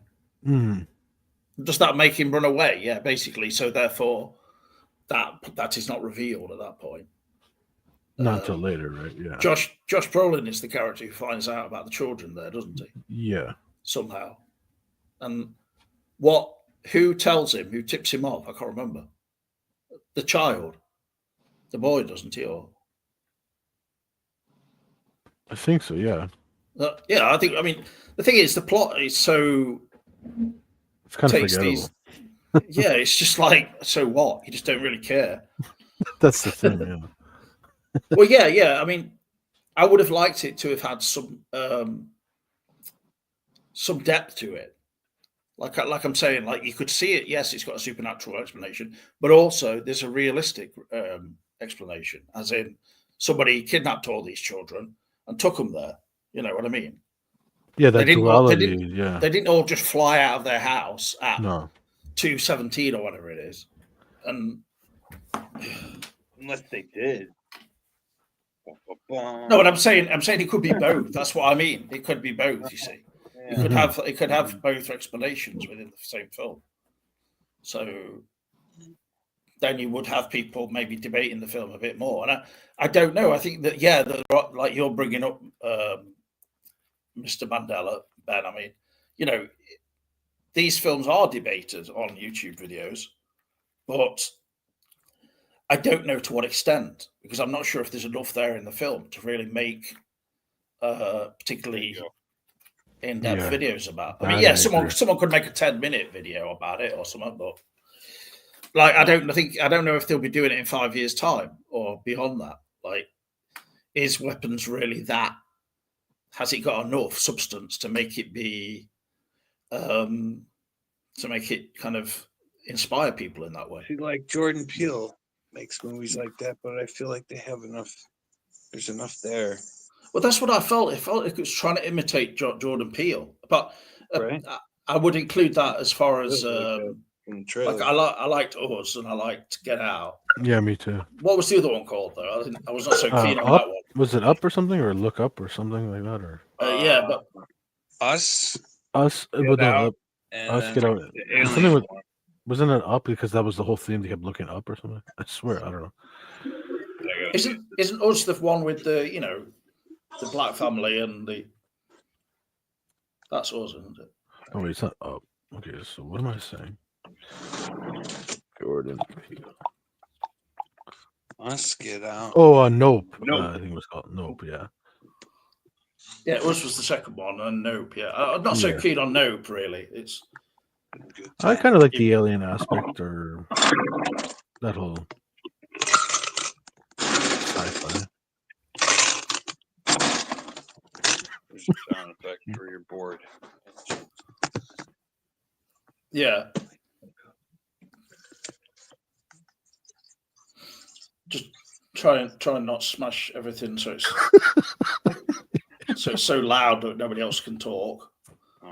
Well, yeah, Phantom Cooper's. It could anyway, be maybe it's unavoidable, but anyway, it just doesn't matter.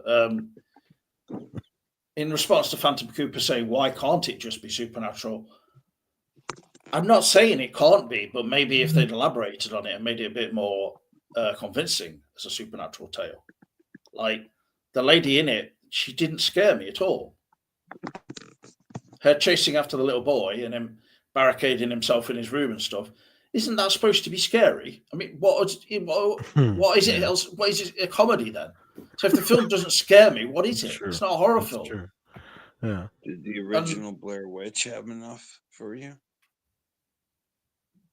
You think? Yeah, but I'm not talking about the fact that it's supernatural and whether that's scary or not. I'm saying if it is supernatural, then it genuinely should be scary.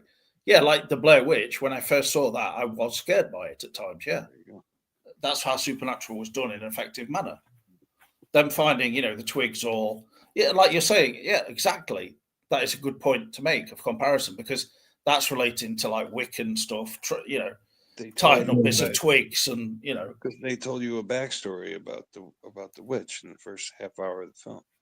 yeah, it had a build Yeah, up you and had it had an atmosphere going, right. and also the three lead characters in it. The actors were all really good in those three, intrepid explorers. I've seen them recently. That those three people who were in it, Heather Donahue and the other guys who played Mike and the other one, and they were at a Comic-Con or something, or at some, horror festival or something, and yeah, it was interesting. I mean, they made a sequel. They made a sequel, and then they also did another Blair Witch, didn't they? And so, Yeah. and then none of them were really that as good as the original. So, but yeah, I like the second one. I heard there's a cut out there, but we'll never see it.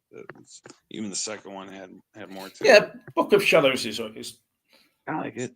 it's not bad, but it's a film. But you can tell that they've tried to make it more of a conventional horror or something from what the original cut would have been. But yeah, it's not so bad. But completely different to the first one, though. Even that new version of the Blow, which had its moments, but it was. Oh yeah, I haven't seen that one. It's all right, but nothing really stood out that much. It didn't really capture the atmosphere too much, because it was just like a modern Hollywood, like without the effectiveness of that old camera, the old video camera and everything. Yeah. And you actually did see. Has John gone to sleep or something? I think that's. Nope, I'm here. Oh, I thought I could hear someone like snoring or something. It's so funny. Like, yeah, I don't know. I get I have a tendency to just to get really quiet, and people think I'm sleeping, but I'm really not. Sorry about that. Well, yeah, thank you. And in respect, just to wrap up what Phantom Cooper was asking, I think, yeah, it can be supernatural, totally, but it needs more than what we were given in that film. I do feel like with these films, like with the Jordan Peele ones, they try and keep everything so minimalist, so you don't really know what the hell's going off, as if that's supposed to be somehow effective. But in reality, it just ends up being a Twilight Zone episode, and not necessarily a brilliant episode, stretched to feature length. And so, but the thing is, I do think Jordan Peele is really good at doing that kind of stuff. His choices of music and his filming style and everything. And Weapons had everything going for it. I mean, it had a great setting in this sort of little town, or part of a town or whatever it was, and it's got Julia Garner in it. It's got a good cast. Everything, the idea behind it generally is pretty good, but I don't know. It just seemed to sort of not add up to quite enough for me, anyway. So the movie didn't work at all. Basically, is what you're saying. It didn't for me personally. That's I know that it's streaming right now on Peacock. I don't know if you guys know that, but I'm pretty sure it is anyway. It's like the first one, Barbarians, was like it was working. It's only Barbarian, Ben. Yeah, well, Barbarian. It worked till it did, and then it kind of erased all the goodwill that it had in the beginning. Yeah, I remember that. There's some movies, just leave them alone. It's like they don't need sequels. Just make the film and leave it alone. Well, we're talking about Weapons. I'm calling it the first one by that director. I think you have fallen asleep when we were talking about Naked Gun, John, or something, and that you just come back. Sorry, guys. Sorry about that. So anyway, I have no problem with people making sequels and Hollywood making sequels if there's money in it and stuff. But before we move on to other stuff, maybe go back to like a bit of Lynchian discussion, just since we've not spoken for so long about these kind of things. But yeah, oh yeah, like Superman. Superman did okay at the box office. I mean, it did pretty good, but it didn't do like like the Avengers superhero films, like over $1 billion or whatever. So No, but it broke even. That's not yeah, a basically. success.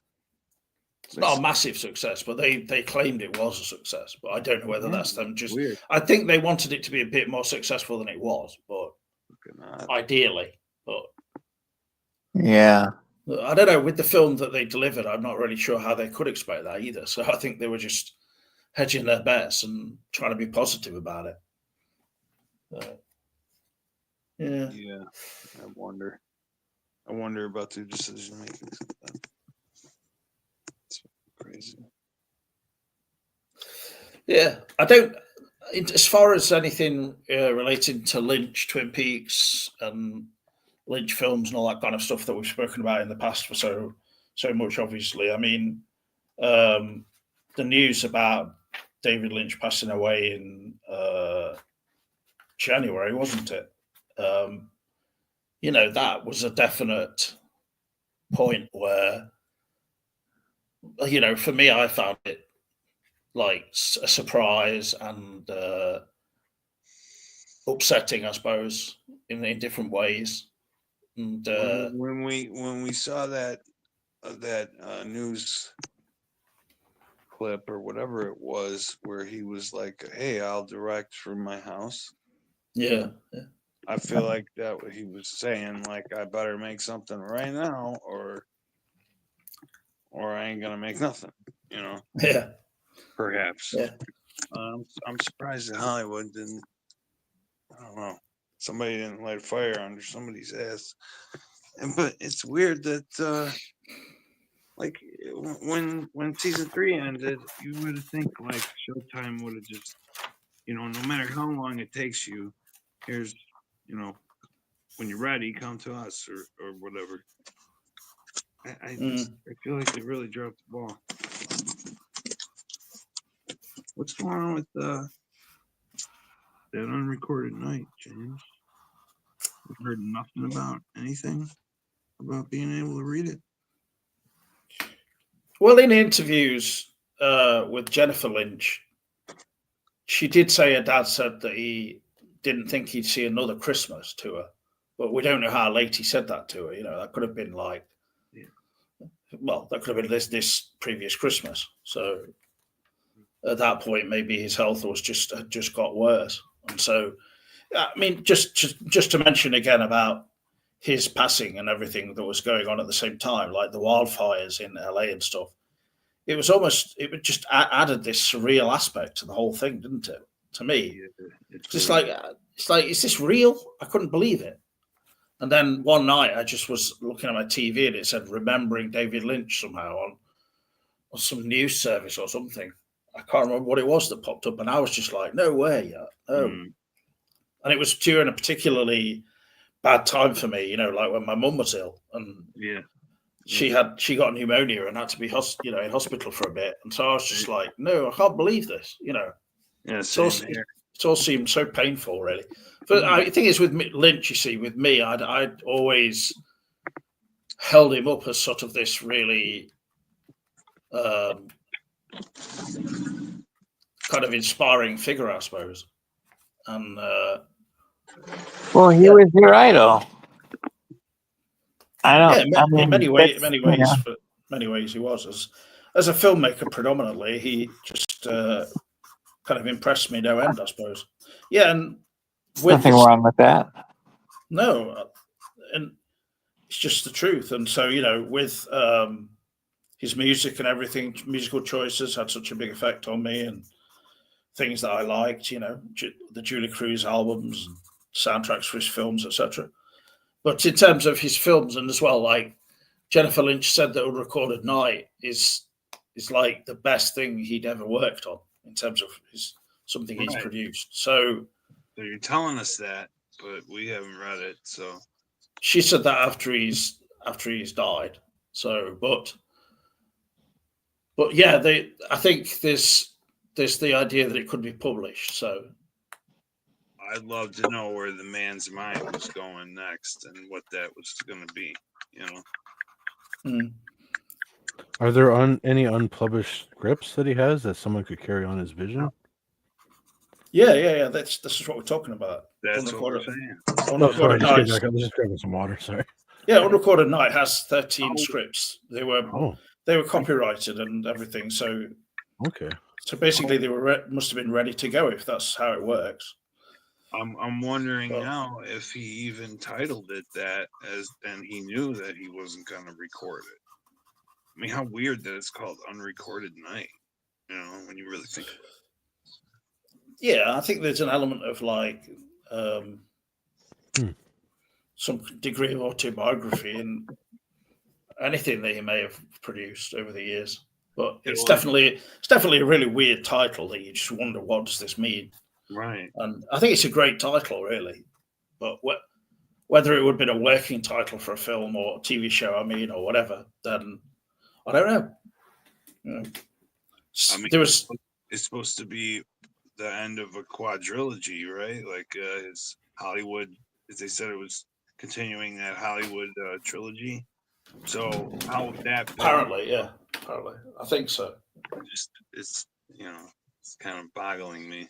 Like, It could have been concerned partly with Hollywood and filmmaking, but maybe there could have been other elements to it. So, and you can imagine with Lynch, it's not just going to be one thing, is it?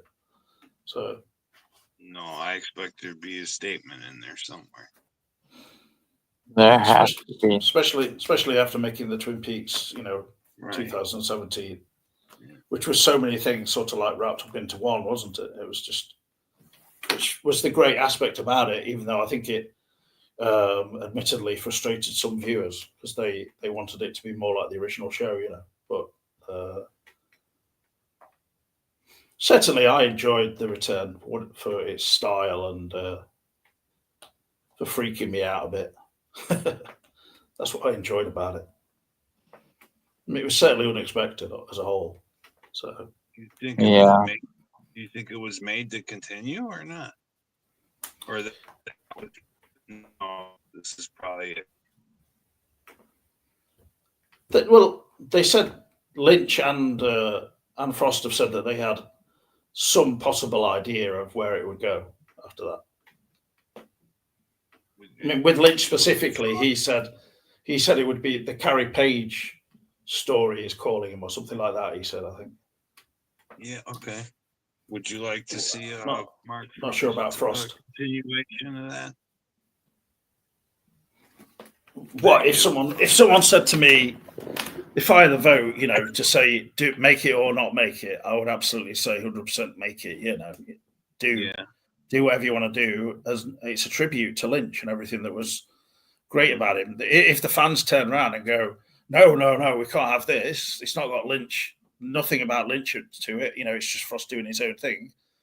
Then so be it. There's still going to be people who will enjoy it. And if you can't make it as a tribute to Lynch, surely there's many things that have been made throughout Hollywood that are like that, surely.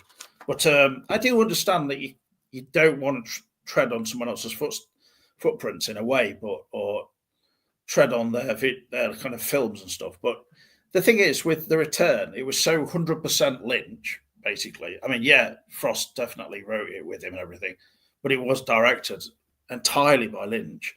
Like, therefore, why can't Frost just step in a bit and do something that was like a living tribute to Twin Peaks, basically, a loving tribute? Yeah. Just that's my idea, and it's not a sacrilege. It's not like what people on Facebook would say, like, if Lynch is not involved, forget it. You could shove that up your ass. There's so many people online who are like that, though. Well, his daughter could take the reins too. Well, I wouldn't mind that. He's got Austin and Riley, his sons. They're both done filmmaking. I said his daughter. They've done their own stuff. Yeah, I know. No, I'm saying that there's all three of them. So That's I'm not cool, saying Jennifer Lynch shouldn't do it. Yeah. Get all of them involved, though. That's what I'm saying. That's actually really cool, though. Yeah. I'm not saying get his youngest daughter involved, because she's I think she's about 12 or something. That would be insane. But the reality of it all is, I don't know. Really, it seems like a bit of a long shot, for that kind of thing to happen. Really, for I don't know, because it's just something, the way Lynch is perceived and everything, and the way he's held up as being towering above anyone else, so therefore no one else dare touch it in a way. True. And the thing with Frost, well, you are absolutely right. I wasn't trying to dismiss what you were saying about Jennifer Lynch, because she's obviously really active in terms of directing and stuff for TV. So she would know how to make something decent, wouldn't she? Well, I Yeah, think because from boxing Helena to now, she's definitely improved incredibly. I think an interesting idea is how she wrote the diary, and if it's Carrie Page's story, if it's an alternate Laura's story, who better to helm, directing it in a way. Yeah, you definitely have a point there, Ben. I would completely agree on that. Actually. Yeah. I think, like, in terms of that diary and everything, it was really well written considering the age she was when she did it. I mean, but she must have put quite a lot of herself into it, I think, and as well as having an active imagination. But as far as like Boxing Helena was concerned, I don't know whether the production of the film made it like it was. For me, when I watched it, this is a long time ago, it just felt too kind of slick for me and a bit.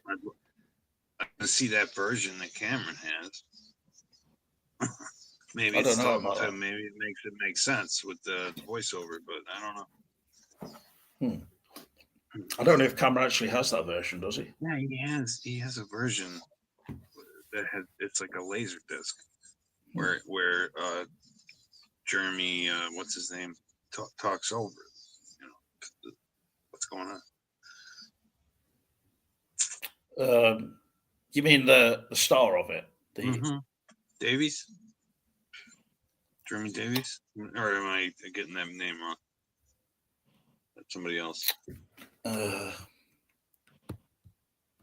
I forgot the name of the actor, unfortunately.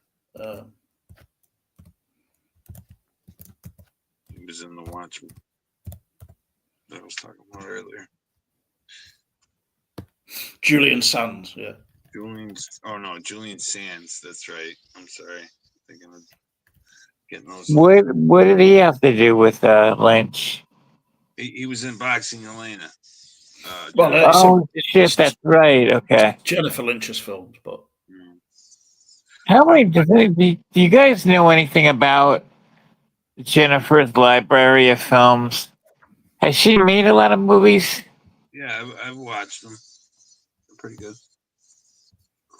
Because I'm only familiar with Boxing Helena. There's like 4 or 5 of them. She's made Chained, which was highly praised, but I haven't seen it. Or Surveillance, I've seen, and I really liked Surveillance. I think I saw Surveillance. Okay.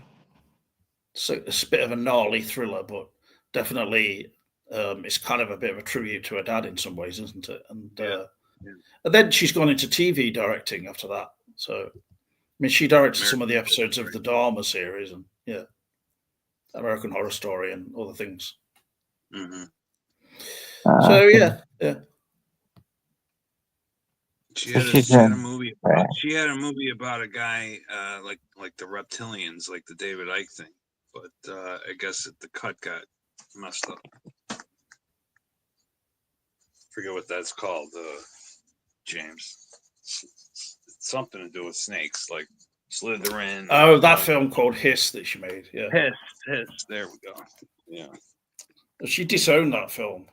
Right. So. Much like Dune with Lynch.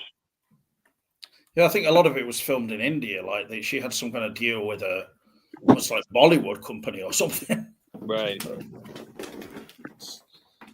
Certainly an adventure for her, I'm sure. Yeah, she's a good director. Pretty competent. Yeah, I don't think anyone's going to claim that she's just like, The Watcher too. She's the same as her dad or something, but it's you can't really expect that, can you? She can't just sort of suddenly step into her dad's foot role. If Mark was there, and it was the two of them. She could now at this point. I think it would be the perfect time for her to do something like that. You know, rock and roll. Because I mean, yeah, look at the surveillance. I mean, everything about that film is so David. You know, in its style and with the FBI agents and. I watched. My son, what have you done again? Oh yeah. That's a good one too, where it's like Herzog is kind of doing a loving tribute to Lynch in a way. It feels like. Well, I think that film was produced by Lynch, wasn't it? And right. They advertised it as like this is a collaboration between Herzog and Lynch, almost. And I was kind of like a bit unsure what the hell was going off. Like, I thought Lynch has got nothing to do with this film, really. But yeah.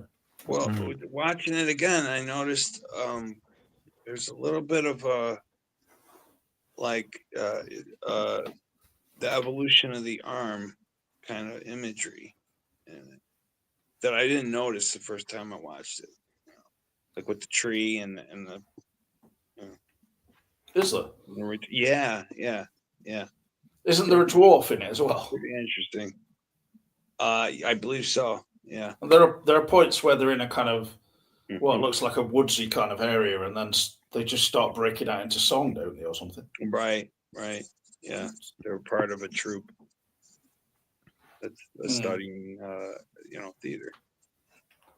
Well, it's like it's a film with Michael Shannon in, so it's kind of like he pretty much. I mean, he guarantees that the film's going to be decent at least, or certainly of interest. But well, yeah, and with Laura's mother, Grace Zabriskie playing his mother too. I know. On the second rewatch, now that time has passed, there is a little bit of like there's like a little parallel there with how in The Return, how it's Laura's mom is the one who's affected, more. But more important, Phantom Cooper says that Cameron should make season 4, and I agree.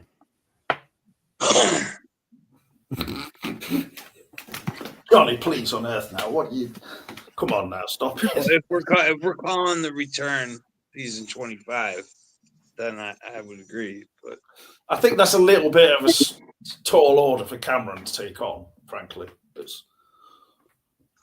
to be realistic about it, that's all I will say. He got his phone. He's ready to go. Okay, he's good to go. Needs $1 million to do it, bro. I think for any fan film to come up to anywhere what we would hope of a season 4, would be asking too much. I mean, James Grixoni's films that he's done his film he's done already, and he's fundraising for the second part of his Blue Rose thing. Yeah, I saw that. I mean, that's interesting to me because he was doing something at least a bit different with it, and there was some humor in there. And he hasn't made the second part yet. No, he's fundraising to do it. So make sure you donate $20. Okay. Yeah. Okay.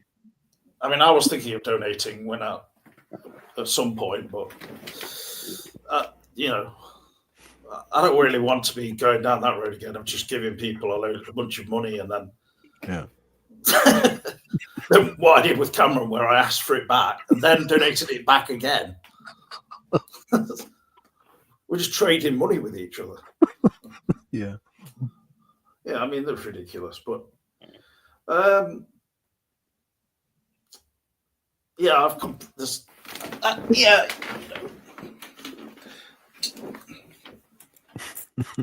I've lost all ability to talk now. Phantom Cooper, you've derailed everything, so thank you for that. John's definitely gone to sleep again, I'm sure. I'm wide awake. That comment really pissed him off. No. Oh. What is it with me lately? I can't figure it out. What do you say? What is it with me? Huh? I don't know. This is a. What about Riley Lynch? Eh? He was on the set for 2017's Twin Peaks: The Return. He should Yes, he just should direct it all. definitely. Yes, he should definitely take over the reins. Yes. And if you watch the behind the scenes, there's a part of where you see Riley and he's sort of stood there and he does something about he goes, come on down to Twin Peaks. It's a great town for everybody. Like this kind of making fun of it. And I was like, how dare you? Show some How respect. dare you? Exactly. Don't do this. Don't say this about Twin Peaks. It's a great place. Yeah, I agree with Just you. because your dad is one of the most exalted American directors. Doesn't to mean have you ever get the come- right off yeah. the coat. Doesn't mean you have to dismiss a whole fictitious town. It's just out. It's a disgrace. Yeah. Mocking it. So, but yeah, he apparently, yeah, Riley. He was at Cannes this year, and he was trying to get funding for his film that he's making. It's a ghost story, apparently. I don't think the interviewer said to him, "Why don't you do something with Twin Peaks or whatever?" But just so you know, he is active in the world of film. Okay. His brother Austin, the older boy, older son of Lynch's, he has made some film stuff, but it's very offbeat, kind of more indie kind of art film stuff. Like this one thing he made where you just following someone going along in a car, and it's probably got sound effects of just Or maybe it's no sound. It's just him driving. Just sound of the wind, That's But it. it's like first year college, where you film like a bag floating around in black and white. Like, whoa. Well, yeah. Look at this. Beautiful. American Beauty, yeah. Yeah. Mm-hmm. No, I'm sure there's more to his film than that, but even though if I'm making a bit of fun about it, it's interesting at least. And in a way, I don't understand why someone like Austin hasn't done more. That's all. Good question. But who knows? Who knows? Oh, he was the guy who basically did everything to do with the interview project. So that was obviously a big project where they just went across America and were interviewing basically loads of people. So in the olden days, that was all kind of real loaded, wasn't it? Haven't watched it yet. Well, there's a lot of it, but yeah, I haven't either. I've watched little bits, but it's just features a variety of people, some of who are quite down on their luck, and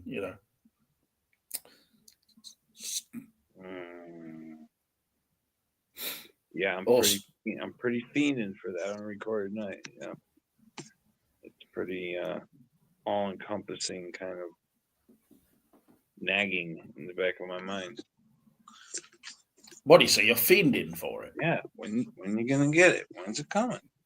When's it getting released?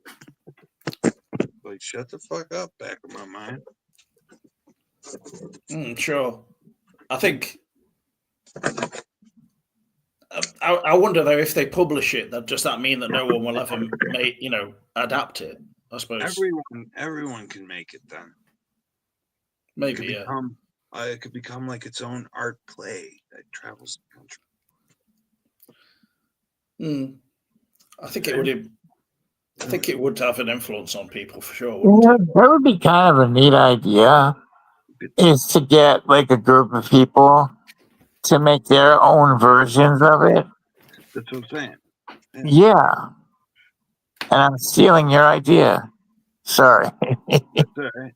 Because if humans don't do it, AI will do it. I know exactly, but no, I didn't do that. Sorry about that.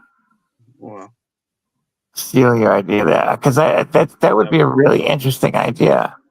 Mm-hmm. I even asked Cameron. I said, "Well, what would you rather make, like your script or like his script?" Let me guess. He said King of Hearts 3. Yeah, something like that. No, I'd rather work on my own original piece of boredom. I like this film. Whatever. A good little addition. John, you didn't even watch the whole thing. Come on.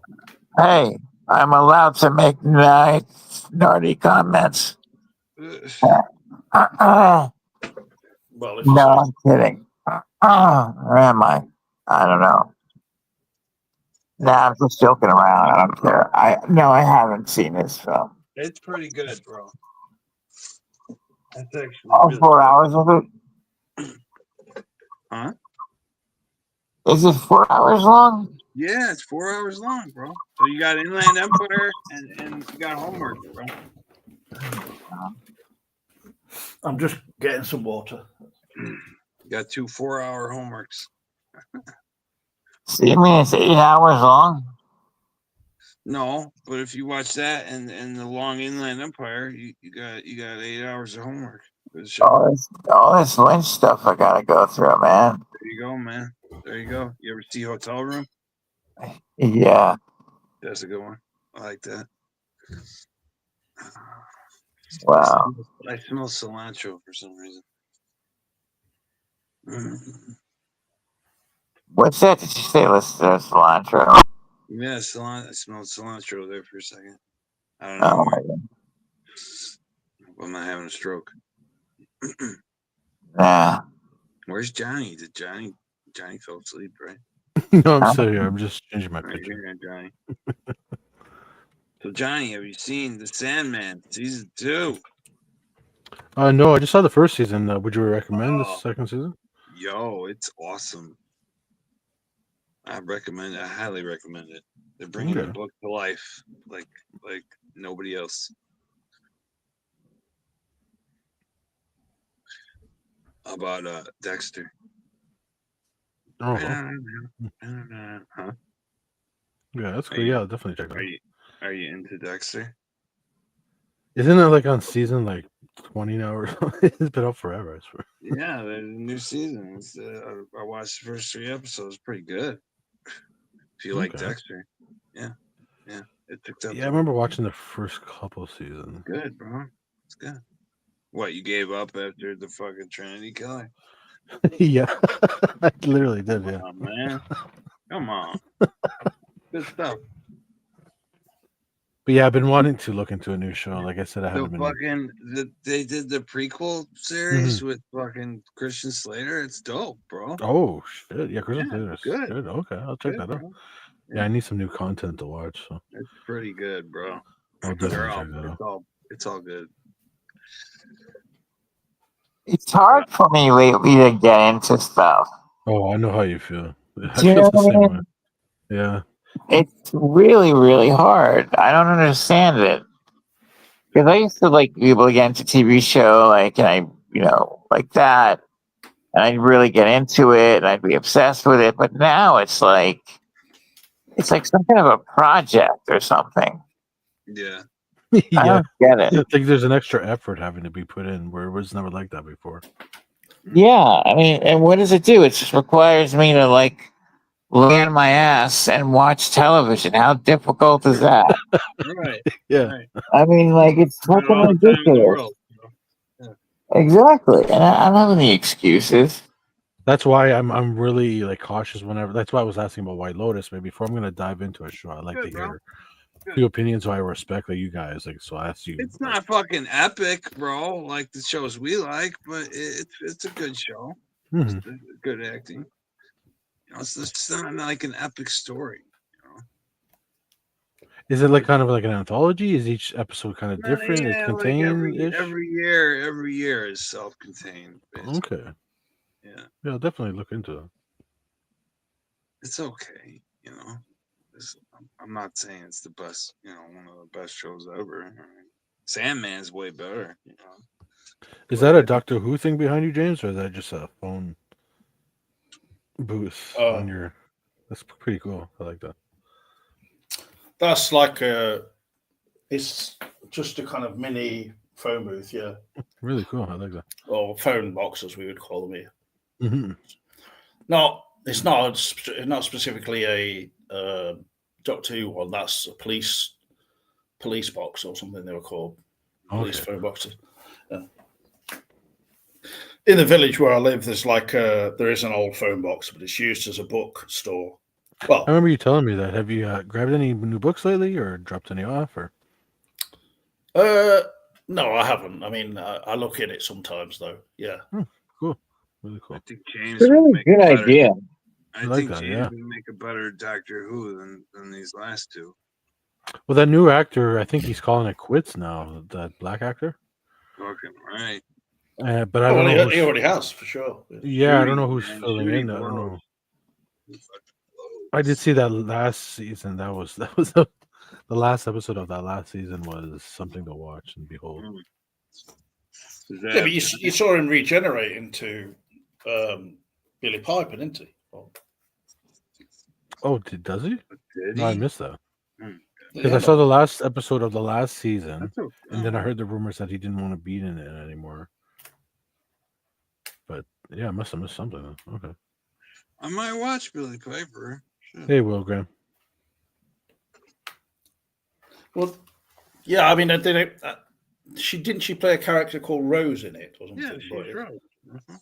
She's actually the computer of the. She became the computer of the actual ship. so basically, it would involve her older now as an actress playing the Doctor, but so therefore she's played two characters in the show. So There you go. that's presumably what they'd be doing, right? But Well, she I don't know. wouldn't necessarily be playing the computer, or maybe she would. I don't know. Playing the computer. Well, Oh, yeah, she becomes the console basically of the traveling police box. No, but as we saw it, like the previous Doctor did regenerate, and she appeared. So Sweet. so she's appearing. She's She reappearing might as. only- yeah, but they might only have her appear as the Doctor for one episode, like what's his name, and then who knows. Like David Tennant recently. I mean. No, there was one Doctor that was on. Oh, you mean the one with the seventh Doctor, sixth or seventh Doctor? No, yeah, the day. with Who am I thinking? with Of? Paul McGann, yeah, Paul McGann. with Nail and I, Mm-hmm. yeah. Or John Hurt. John Hurt was the Doctor for what was that? 2 episodes. Really, John Hurt? Yeah, bro. They're good. Wow, Episodes. Yeah, pretty good. fucking cool, man. It was. Yeah, real cool. That's the fucking war they're always talking about. Yeah. Yeah. What do they call it, Johnny? For what? James. The fucking. Oh, what's it called? Are you still talking about Doctor Who? Yeah, the war they always talk about. It's the name of Doctor Who's species. Mm-hmm. I'm not like a Doctor Who aficionado, really. Oh, you don't know it? Yeah, it's somewhere in my brain. Doctor Who series War. Yeah, they're always talking about it. The Reality War. Not the Reality War. There's another one. What's Doctor Who's species name? I know what you mean, but Again, not time. They call them Time Lords, but they're technically something.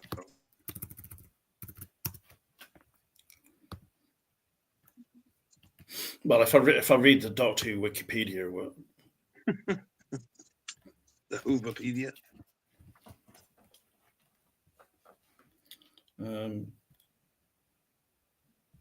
Fuck is it? What are they called? Yeah. Galaxian, maybe. Gallifrey. Gallifrey, Galaxian, the Galaxian War. Yeah, something like that.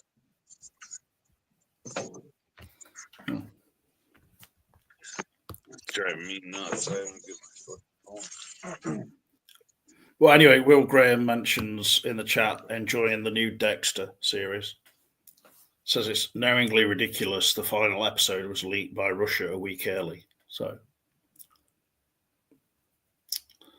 I've only seen bits of Dexter. I watched some of the original series, and then I watched a new one that they made of it when they sort of brought it back. But it seemed that's okay. a show that just but just sticks around. So many. it's not really my kind of thing, to be honest. Yeah. Perhaps I could probably watch more of it, but I don't know. Just the violence of it and stuff seemed a bit overblown. Like The last I'm not really keen on like jokey violence and stuff too much. The last great Time War. Oh, okay. Fucking Day of the Doctor. Everybody's talking about the Day of the Doctor. You finally get to see it. Okay, very cool. Well, I don't know. This video's now gone into 2 hours 45 minutes, so I don't know if there's other things anyone wanted to just talk about at this point. The theory of relativity. The what? The theory of relativity. You really want to get into that? James, you begin. Gravity is not real. No, Gravity's still a theory, so they don't know how to prove. Yeah. Yes. Honestly, I don't know enough about it to even talk about it. So. Neither do I. That's what makes the conversation more exciting. Theory of relativity. Yes. So, okay, so obviously it's regarding time. Something like that. Well, no, I was being serious about if anyone wanted to talk about anything else. So Yeah. I appreciate your input, John. But watch the Sandman, James. Watch the Sandman.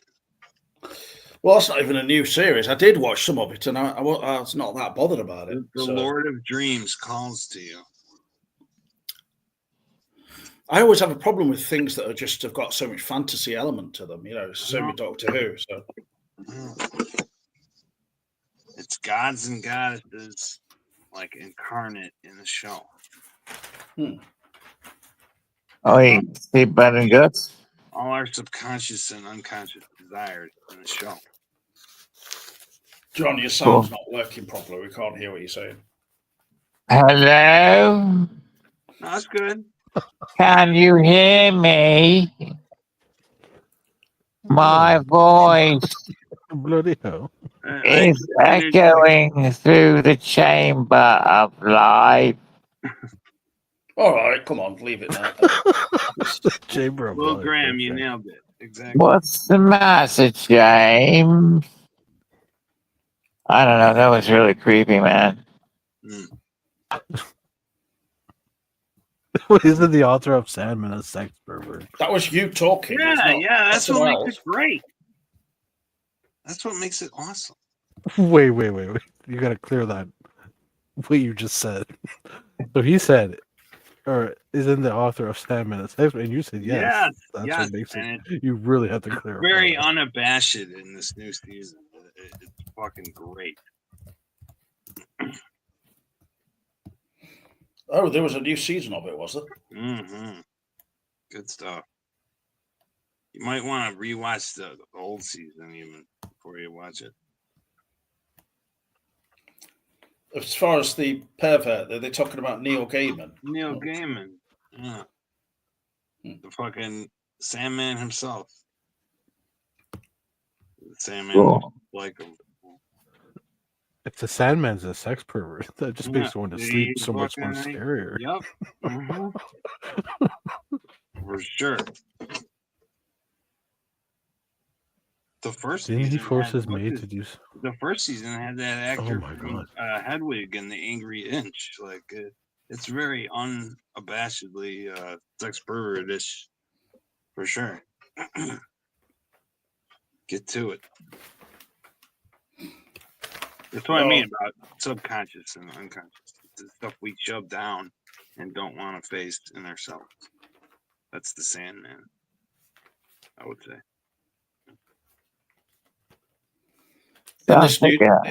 In this newspaper here I've got, it's an article about soundtracks, and it mentions Mark Kermode's favourite soundtracks.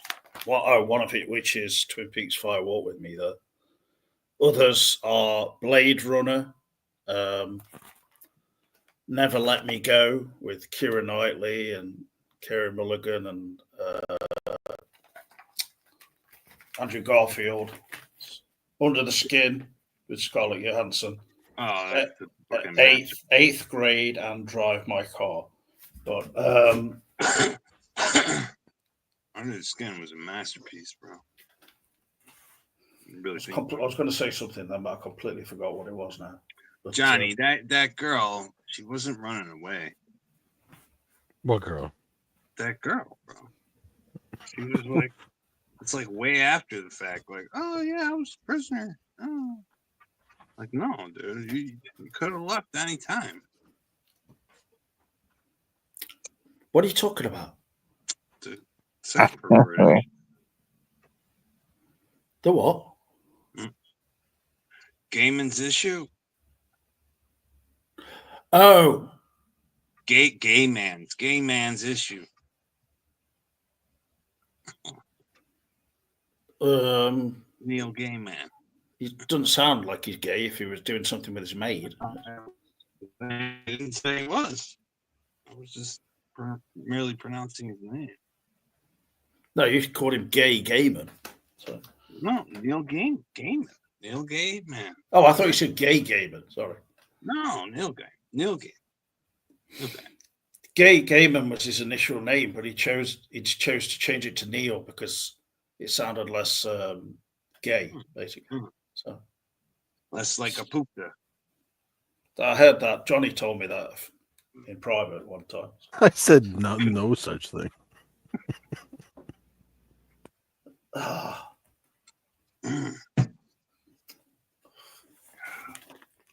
Forgot what I was going to mention now.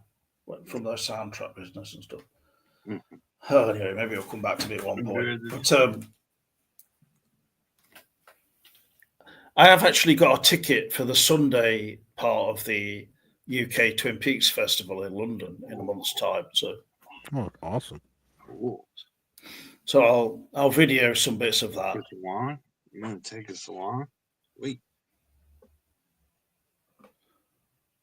I thought you said at first, are you going to take Sal on? You're going to take us along? Sweet. Well, I'm going to video some of it just so people can see it, but it'll probably look fairly mysterious. I don't want to be just taking out phones and recording it when the guests are talking on stage or anything. Well, you're damn fine coffee time. You can do whatever the fuck you want at a Twin Peaks Festival, I would think. Not when my previous channel had about 850 subscribers and it got deleted. So that's due to a combination of factors, which were my own problem that I caused with playing copyright material. But really, yeah, something you could have easily avoided. Just not. Yes, exactly. I tried to tell you, bro. Yeah, and then there was an incident where in the chat there was someone who was like online stalking Jamie and stuff. Oh, really? I think somebody reported it for that harassment against her or something. Maybe she reported it, but she said sorry about it. It's not her fault, is it? It's just a shame. So there's a short film on there and stuff that I wanted to keep, but I lost it. So it's just the way it goes. Anyway, should have had things backed up if I needed. Odyssey, I always told you, man. Odyssey will automatically copy all your videos as soon as you sign up for it. Well, copy your back catalog, like an app called Honesty. Yeah. Well, the thing is that there is a channel called See You in the Trees, which has got backups of a lot of videos we did. So it's Odyssey, like SEE. Oh, I'll just see. Sorry, I thought you said another YouTube type. Sorry, I misheard. Yeah. Apart from travelling through it, I've not been to London for a while, so hopefully it'll be all right though. Hot night on the town. There's not really doesn't seem a massive array of the actors from it, but Sabrina Sutherland will be there. Michael Horse will be there, who plays Hawk, obviously. That's Sabrina about the manuscripts. Really? Yeah, just get her into a corner. Get her into a corner. Where is it coming out, Sabrina? For God's sake. Yeah. Krista Bell's going to be there, apparently. Ooh. She's singing on the Saturday night, and I'm going to go on the Sunday. But I've seen her sing before, anyway. But she won't be doing the autographs, though. Other people will be doing autographs and stuff. Oh, also, there's that guy who played Jake Wardle, who played, the green gloved Freddie Sykes. So Freddie, he'll be there. A few people who are actually in the Elephant Man will be there. The woman who played the maid in it, and Dexter Fletcher, who played the little boy in it. So, who went on to direct Bohemian Rhapsody. And so, yeah. But there'd be various panels and stuff where you can sit and watch people on screens. But I hope I can get to see a few things whilst I'm there, because I paid like £90 for just one day. So. The price of it puts some people off, but yeah. Sweet. But it's actually a 2-day event, but I'm not going for 2 days. So when's that? It's in a month's time now, just at the end of September. All right. Yeah, I'm looking forward to it. I'll look forward to seeing it. I'll try and video as much things as I can, but it'll probably be just glimpses of stuff, really. Just get an answer to the question, James. That's your mission. She's not going to give me an answer, is she? That's your mission. As much as I would like to make it my mission, I don't think it would be effective. Never know. Because just think how many other people, though, will be asking about it. So it becomes like a redundant question after a while. Someone could pull a fire alarm, and you might end up exiting the building, and she might be standing next to you. Who knows? Well, yeah, but I mean, at the end of the day, she's just going to say, "I can't really talk about that." That's when you get belligerent. I'm not going to be harassing anyone. Let me say that. That's when you get belligerent. I want to be as pleasant as possible. That's to when anyone you get kicked out of the bed. He throws a huge fit. I got banned from the. It's called A Gathering of the Angels. Oh. Where do you go? Oh, good Lord. What is that? So many questions. Well, isn't that actually what Windham calls it when he summons Shelley and Audrey and that sounds like a death cult. Okay. Probably. Maybe. Oh, maybe. Well, what is Twin Peaks if not an obsession with the death of Laura Palmer and stuff? So certainly a very central part of it, isn't it? What is a stupid question? What is 90 pounds converted into American dollars? Isn't like double?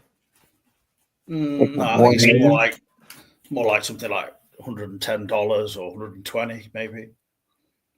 I don't think it's double, but I'll convert it now. Yeah, might be Canadian. Just for information.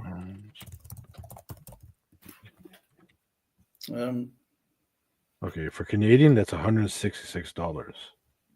Wow. I'd be interested what the American one is. 140, 150.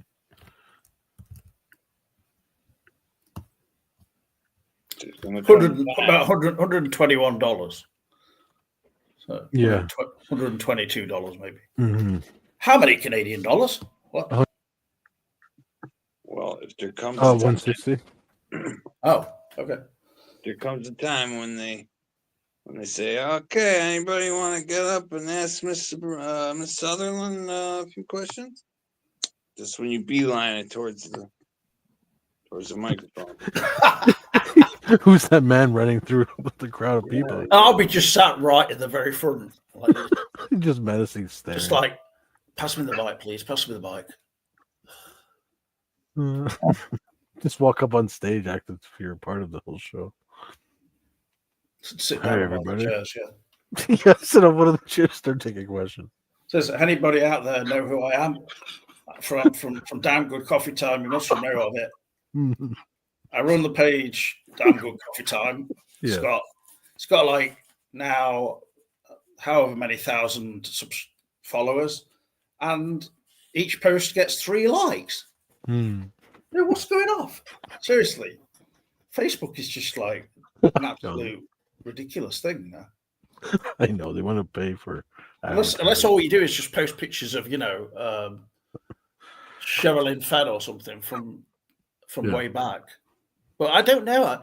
It's either the interest in the Twin Peaks groups has just gone downhill since, or petered out a bit, perhaps. Which is probably only a natural thing. These things go in cycle, don't they? Cycles a bit. I don't know whether it's just Facebook the way it is.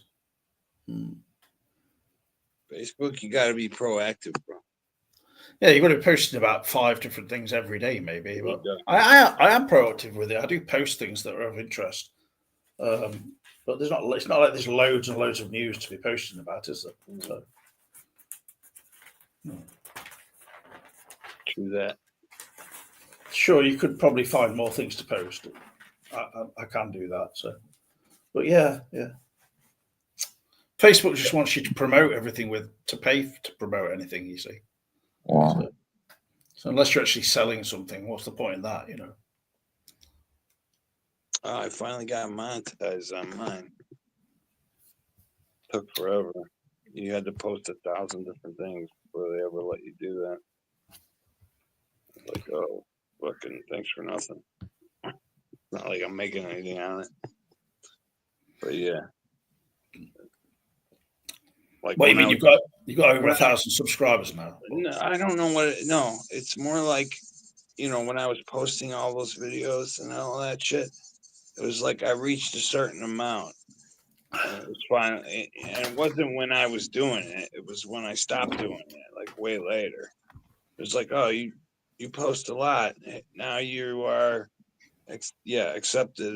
Maybe, I don't think it has to do with the 1,000 subscribers. That's more like a YouTube thing. Oh, you're talking about on Facebook? Yeah, Facebook. It was like how many times you posted determined it.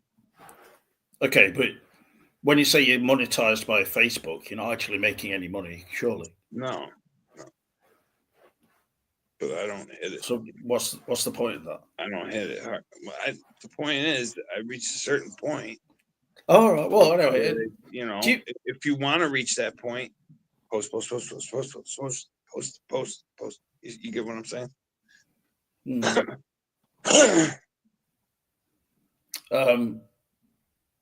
The thing with what is your YouTube channel called? Well, I have 2. There's Ben Steeman and Mandela Man. Okay. Ben Steeman, when I can't get just access. checking. Yeah, it has my music on it. Still think they should have saved the Bay Harbor Butcher storyline from season 2 for the final season of Dexter, but I like the resurrection and will continue watching, says Will Grant. Okay. Well, thank you for your comments, Will, and thank you for Phantom Cooper as well. So, any last thoughts from anyone now? I know, it's good to see everybody again. It's been a while. Potato chips. Sexy potato chips? No, he just said last thoughts, and I thought my last thought was potato chips. Ted Lasso? No, potato chips. Yeah, but sexy potato chips like that tribe? No, just like potato chips. Yeah, but with ketchup, regular. Make me want to make a burger. I know. I have a distinct urge for a hamburger right now. Yeah, that's what I was thinking. You read my Not a mind. bad idea. Well, when we That was my last thought, anyway. the question is when will we meet again? Maybe if we do a video on a Sunday again, then it's a suitable time for people. Yeah, that'd be fun. The regular bad time. I'll say more next time. James. Well, yeah, The regular bad time. the regular bedtime. Bedtime. Bedtime. I can't tell what you're saying. Sorry. Same bad time. Same bad channel. Same bad time. Bad time. Oh, good Lord, James. I can't hear. I've not got my big. Fucking Batman. I've had to turn the volume down bad because time. your mic is They so said loud. bad time. Same coffee time channel. Same bad time channel. Same bad time. Same bad crime. In other words, Just asking. 11 a.m. Eastern time. At 1:30 p.m. Chicago time. Well, I started a bit earlier than we used to start, so. Oh, Lord. Not later? Earlier? Earlier rather than later. No, he's talking about today. He started earlier. I'm saying today I started a bit earlier than we used to start. In the past, I used to start like 7 p.m. or something. If I'm Yeah, awake. we'd be starting like I'm around nowish. Yeah. Right. Yeah. If I'm in the waking world. Yeah. If I'm not visiting the Sandman, I'll catch you at the same bad time. Same bad channel. Okay. I still can't understand what you're saying. Are you saying bad? Bad time. Bad channel.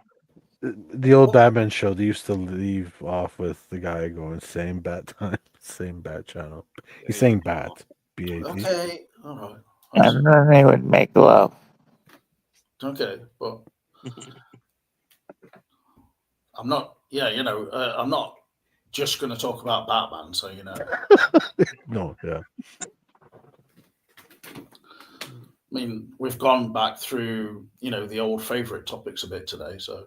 Yeah, went through a fair amount of movies too. We covered at the time, like we've been out of touch for a long time, and I don't really even know why. So I've remained in touch with you, Johnny, to some extent. So, but I've not heard from you, Ben, in ages. So I thought that something was wrong. No, everything's all right. Is your grandma all right now? Yeah, my brother's still in jail. My grandma's all right. Okay. Everything's all right. I didn't know if I should have called you or what, but I don't know. Just this shit with Lynch kind of fucked me up in the head. Well, I'm sure. I think many people have felt like that. That's part of the reason why I'm going to this Twin Peaks festival thing, in the UK. So it's sort of like a bit of a, as a remembrance, as a tribute, whatever. Yeah. I think in the evening on the Sunday they're showing Fire Walk with Me, but I've seen it in the cinema before and a long time ago. So I'm not, and I'm so familiar with the film. I'm not really sure. I wanted to go to that Music Box Festival. Just didn't have the money. Mm. They were showing all kinds of things. They showed in between all these Lynch movies. They showed The River's Edge for some reason. Why would they show that in between? They showed other things like. Is this last year? Yeah, like the vampire film. I think it's Nadia or whatever. Lynch has a cameo in that. Yeah, okay. But why would they show River's Edge? Just because Tim Hunter directed it, and he went on to direct episodes of Twin Peaks. So, and I did watch River's Edge not long ago, and that makes sense. It's very influential in its general it's a great story movie. And everything. I mean, it is quite similar to the premise of Twin Peaks, except it's a bit more harsh and doesn't have very the characters in it are not very amiable, are they? as a whole. Well, It's not got a lot of warmth to it, perhaps. Yeah, like Twin Peaks had. yeah, I think that's the point. Like the two bad guys, there's the one child and the older guy, but the child still has a chance to be a warm person. The older guy is he's just warped. What, you mean the Dennis Hopper character? No, the main character, the one who had the problem by the river. Yeah, he strangled the girl or something. Yeah, exactly. Mm. Him and Keanu Reeves' brother, that other character, the child. It's like there's a parallel between your two characters. Like, this is what you could be if you don't change your ways. Yeah, Reeves has a brother. In the movie, he does. Oh, Very cool. memorable kid. Well, Keanu Reeves' character in it is actually a more sympathetic character, though, isn't he? Mm-hmm. Oh, neat. So yeah, in a way, the young boy could go either way. He could go towards the guy who's the killer, or the one who just strangles the girl is seems to be lacking kind of any normal emotions, really. He's like that inside. Yeah. Something strange going on. Well, it's not that long. It's not that long a film, so you kind of don't really understand everything that happens properly. But Yeah. That guy's a good actor. He went on to do. He's still working now. The one who played the young boy, you mean? Yeah, he was good in Lost. He was. What else was he in? He was good. There was that Nirvana movie about Courtney Love. He was pretty good. He played the investigator, Tom Grant. Yeah, when he was young still, he was in Near Dark as well, wasn't he? In what? Near Dark. Near Dark? Yeah. Near Dark. That's a great movie. I've never even seen it myself. Great. Yeah. Is it? Oh, okay. Well, anyway, I'll sign off for now. Okay. And, All right, brother. All right. oh, yeah. In response to Will Graham, it's being held in the Genesis cinema. So. All right. Cheers. All right. Thank you, everyone. Thank you for joining me. Yeah, Thank have a you, good one, Johnny. man. Take care, Jim. All right. Thank you, John. Take care of yourself there as well. Okay. Bye. All right, see you, everybody. Bye for now. Appreciate you being on, and it's been good to see people. Welcome Yeah, it's fun. back. The things that we thought about. Welcome back. Da-da-da-da-da-da. Okay, yeah. I'll be off now then. Thank you again, Ben, and see you soon. All right. All right. Okay. Bye. Bye.